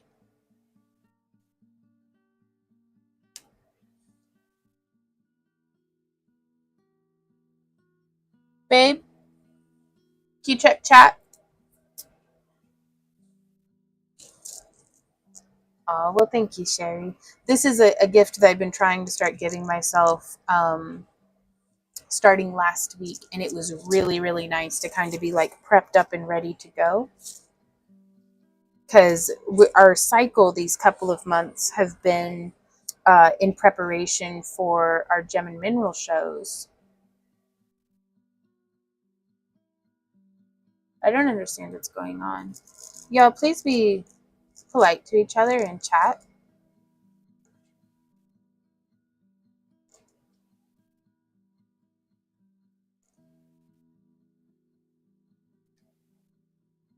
Well, hey, Astral. Says hi from the UK. I love you. Oh, well, I've been watching since the pandemic. I've learned a lot from your videos. Oh, I'm so glad to be helpful to you. And thank you for watching. You literally make our world go round. So, all right. And then these are just a couple of odd little beads. So I think I'm going to use them for ear cuffs. Let me put these back in their tray. You got to put down the ducky if you want to play the saxophone. And I'm going to put them here. And I always put the round ones. That way, hopefully it doesn't roll as bad. Those round tubes are not my favorite, but they get the job done.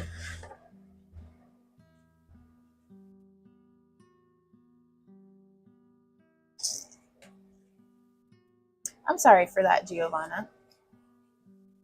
Like, I can never tell sometimes, or it's like, I don't know if, like, sometimes people will come into our chat from, like, other people's chats. Like, we've been lucky enough to get raided a few times and stuff.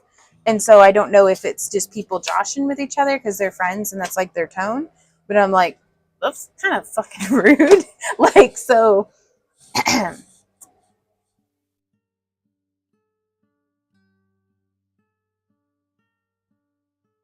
So they find people are unhinged sometimes. Welcome to the internet. We're a bunch of odd ducks. But we at least need to be nice to each other. Well, thank you for taking it, Will. Okay. And what am I doing? Ah, what's up? Oh, really? Well, thank you for taking care of that, baby. Right on. All right, I'm gonna set that there so I can take it upstairs. We're gonna put our wire away, and that's. Ugh. I actually called my mom the other day, like 2 months ago, and was like, I really need to call her. I was like, I have never had more empathy for, because I can remember, now that I'm she had me when she was 38, and I'm 36, so I can't even imagine trying to like me at the mental state that I am in, having 4 kids and like a dying husband, and like because my dad was not in good health, but she used to be so patient with me and sit and like try to make me clean my room. And I needed to be like, every single toy, I'd be like, I love you, bye bye. And I'd have to play with it a little before putting it away. And she would just be like, and she was so patient with me. And I was like, Mom, thank you for being so patient with me, because I am going to just strangle myself if I don't start behaving. And she was like, oh no, if you start now, I'll be surprised if you start behaving. And I was like, but it's fine. So I'm trying to put all of my, instead of putting all my toys away, I'm putting all my pliers away. I can do this. Thinking, hang on, just on a break, dude, right? Oh, one of my bead and gemstone vendors got hit hard by a troll during one of her live sales. It was so bad she ended up in tears. Oh no. Luckily, another vendor told her how to block the nitwit. Laura says, I called my mother and apologized to her once my daughter turned 15. Dude. Like, it's really like, my dad passed away when I was 13, so I didn't really get an opportunity to be friends with him the way that, because it's just different interacting with my mom at 36 than when I was like 6, so it's a completely different experience to get to be friends with my mother when we're just both adults, because it's just another dynamic. um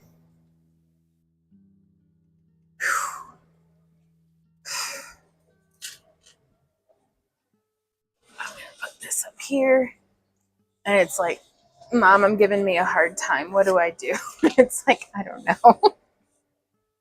Okay, let's go over real quick. Look, a distraction. We're gonna go over real quick. I'm gonna put these in my done bucket, and hopefully someone will buy them from either the website if I manage to get it put up there, or out of our booth. We'll see. I gotta put it all away. Cats play with everything. Oh, let's make, if you've got some scrap wire, and we've got a couple of different, so instead of putting these into the bin, and I'm going to be honest with myself, never using them, I'm just going to take them and I'm going to go like this. So I kind of made a rough figure 8, but I'm just scrunching, wadding, there we go, rolling now into a little messy ball. And I'm going to keep rolling this up randomly on itself until we have about 10 inches of wire left. And then I am going to smush one side into the other. If I had my dapping block, which is over yonder, but that's a really specialized tool. So we're just going to do this with our fingers. And I'm just going to kind of make a little bowl shape out of it.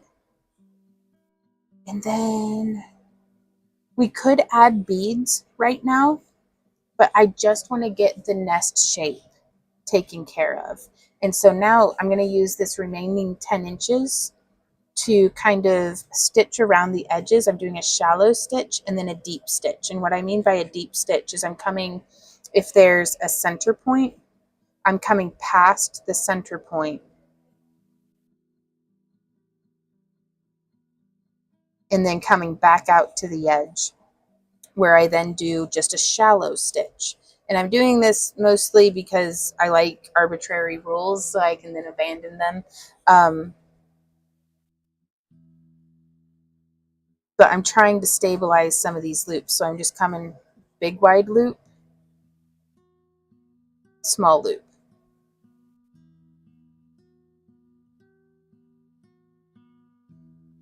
And this whole time you can use your fingernails, or you can use a knuckle, or you can use the end of a tool, or the end of pliers, or a wooden dowel,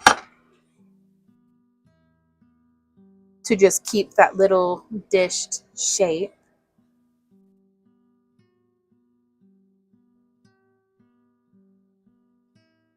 And now that I've done at least one layer of stabilizing, because I don't want there to be any little loops that can get like hooked on something and pulled up. So doing a little bit of a stress test by like pinching and seeing if something snags.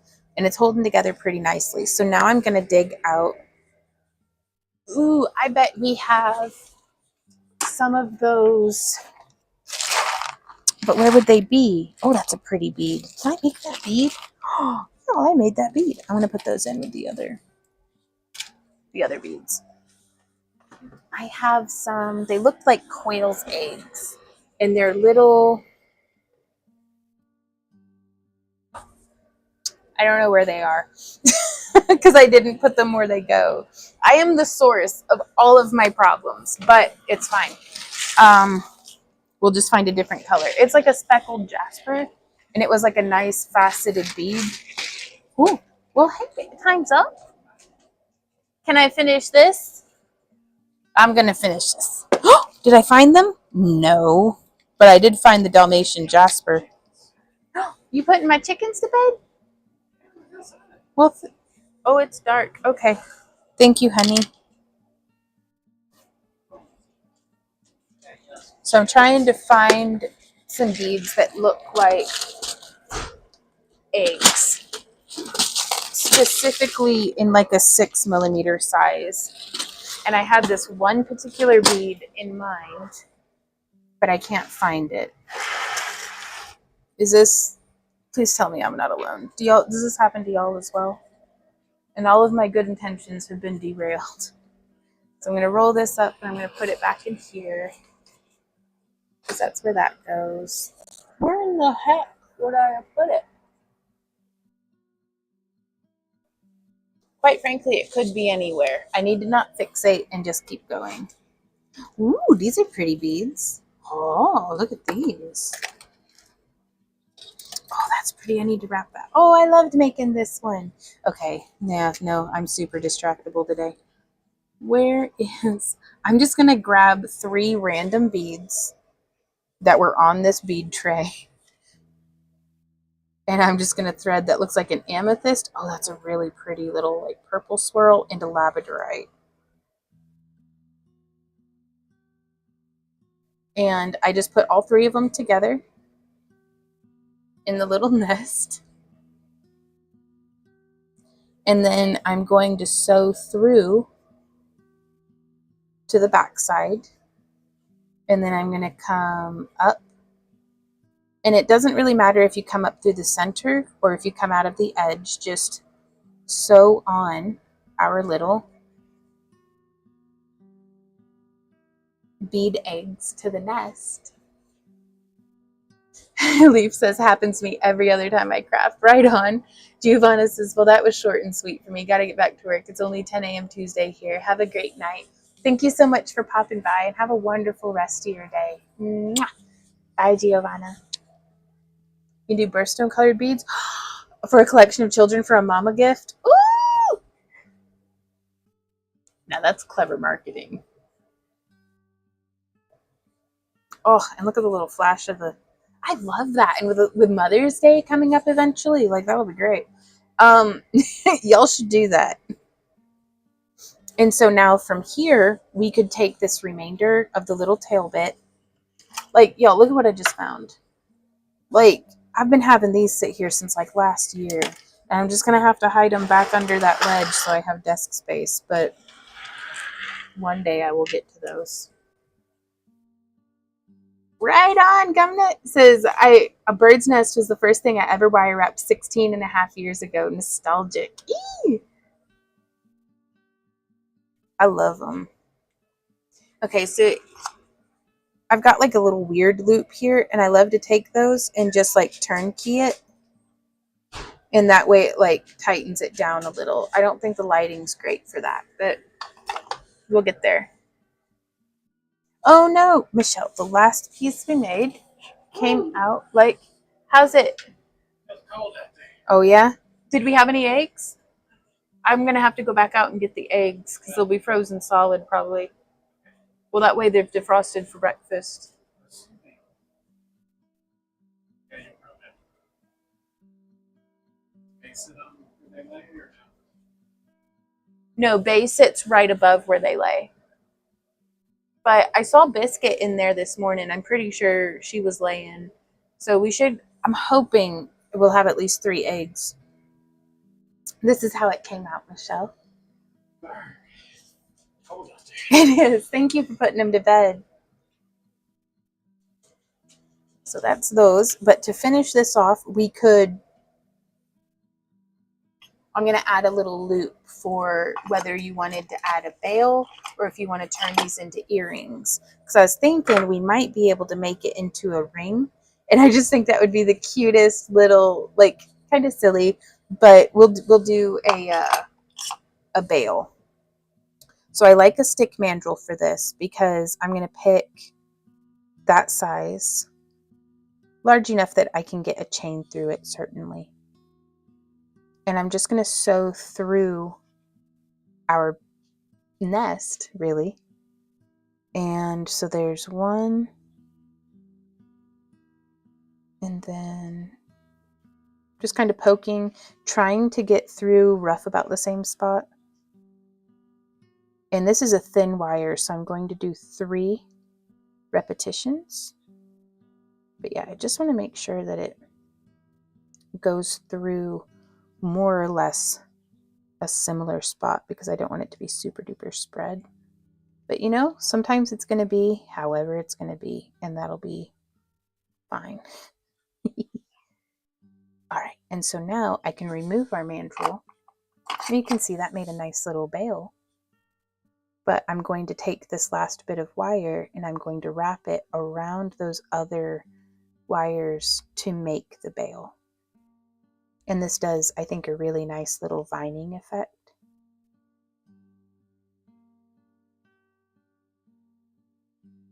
It's actually this whole time during the live stream, I've been like in the back of my mind hearing the comments of, you know, from either last week or the week prior, people being like, this is the worst tutorial I've ever watched and blah, blah, and just like being kind of shitty for, I didn't charge y'all to come to watch this. I was just here having fun in my craft room, hoping to share it with folks.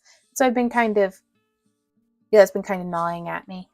And it's just occurred to me, please leave a comment down below, especially if you hate it. My channel could really use the engagement, and I'd love to hear your crappy opinion. If you have any questions, I would rather hear that, but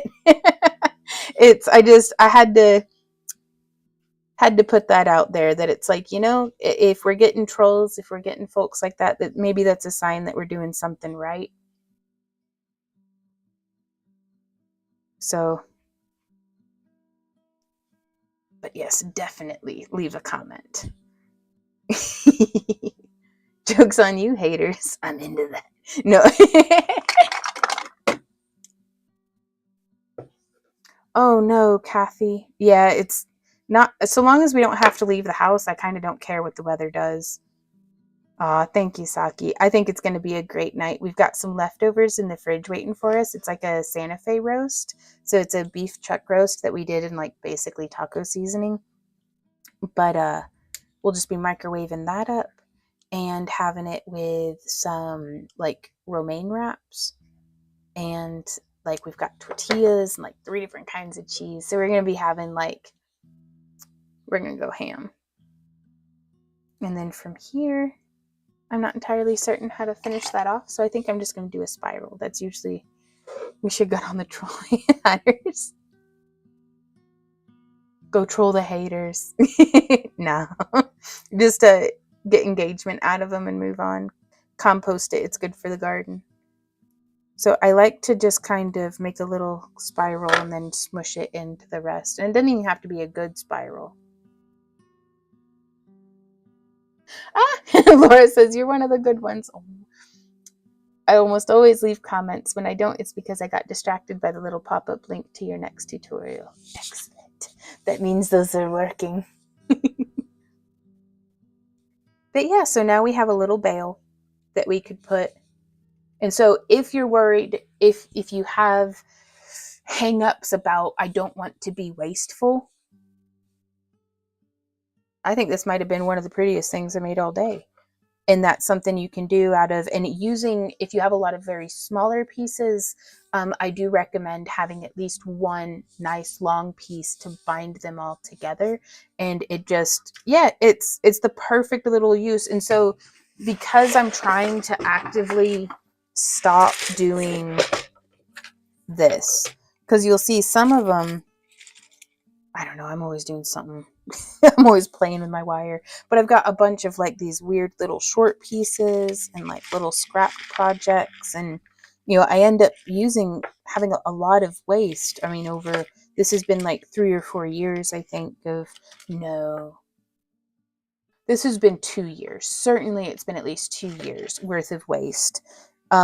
Waste, if you can call it that. It's hoarded gold because copper, it just gets more and more expensive every day. But yeah, what is this? That's like a 22 gauge. We could totally make something out of that. Oh, I think it'd be really cool to make one of those nests out of multiple thicknesses of wire too. So that would be pretty cool.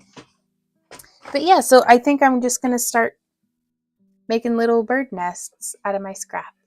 So thank you guys so much for. Ooh, yeah, we can raid somebody. Let me say bye to YouTube, and then on Kick we'll go. Can we do that? Oh yeah, it's the future, you guys. Thank you guys so much for coming and hanging out with me today. I feel so blessed that I get to do what I do and get to hang out with you guys while I do it. So thank you, because you make it magical. And I will see y'all hopefully in our Friday tutorial.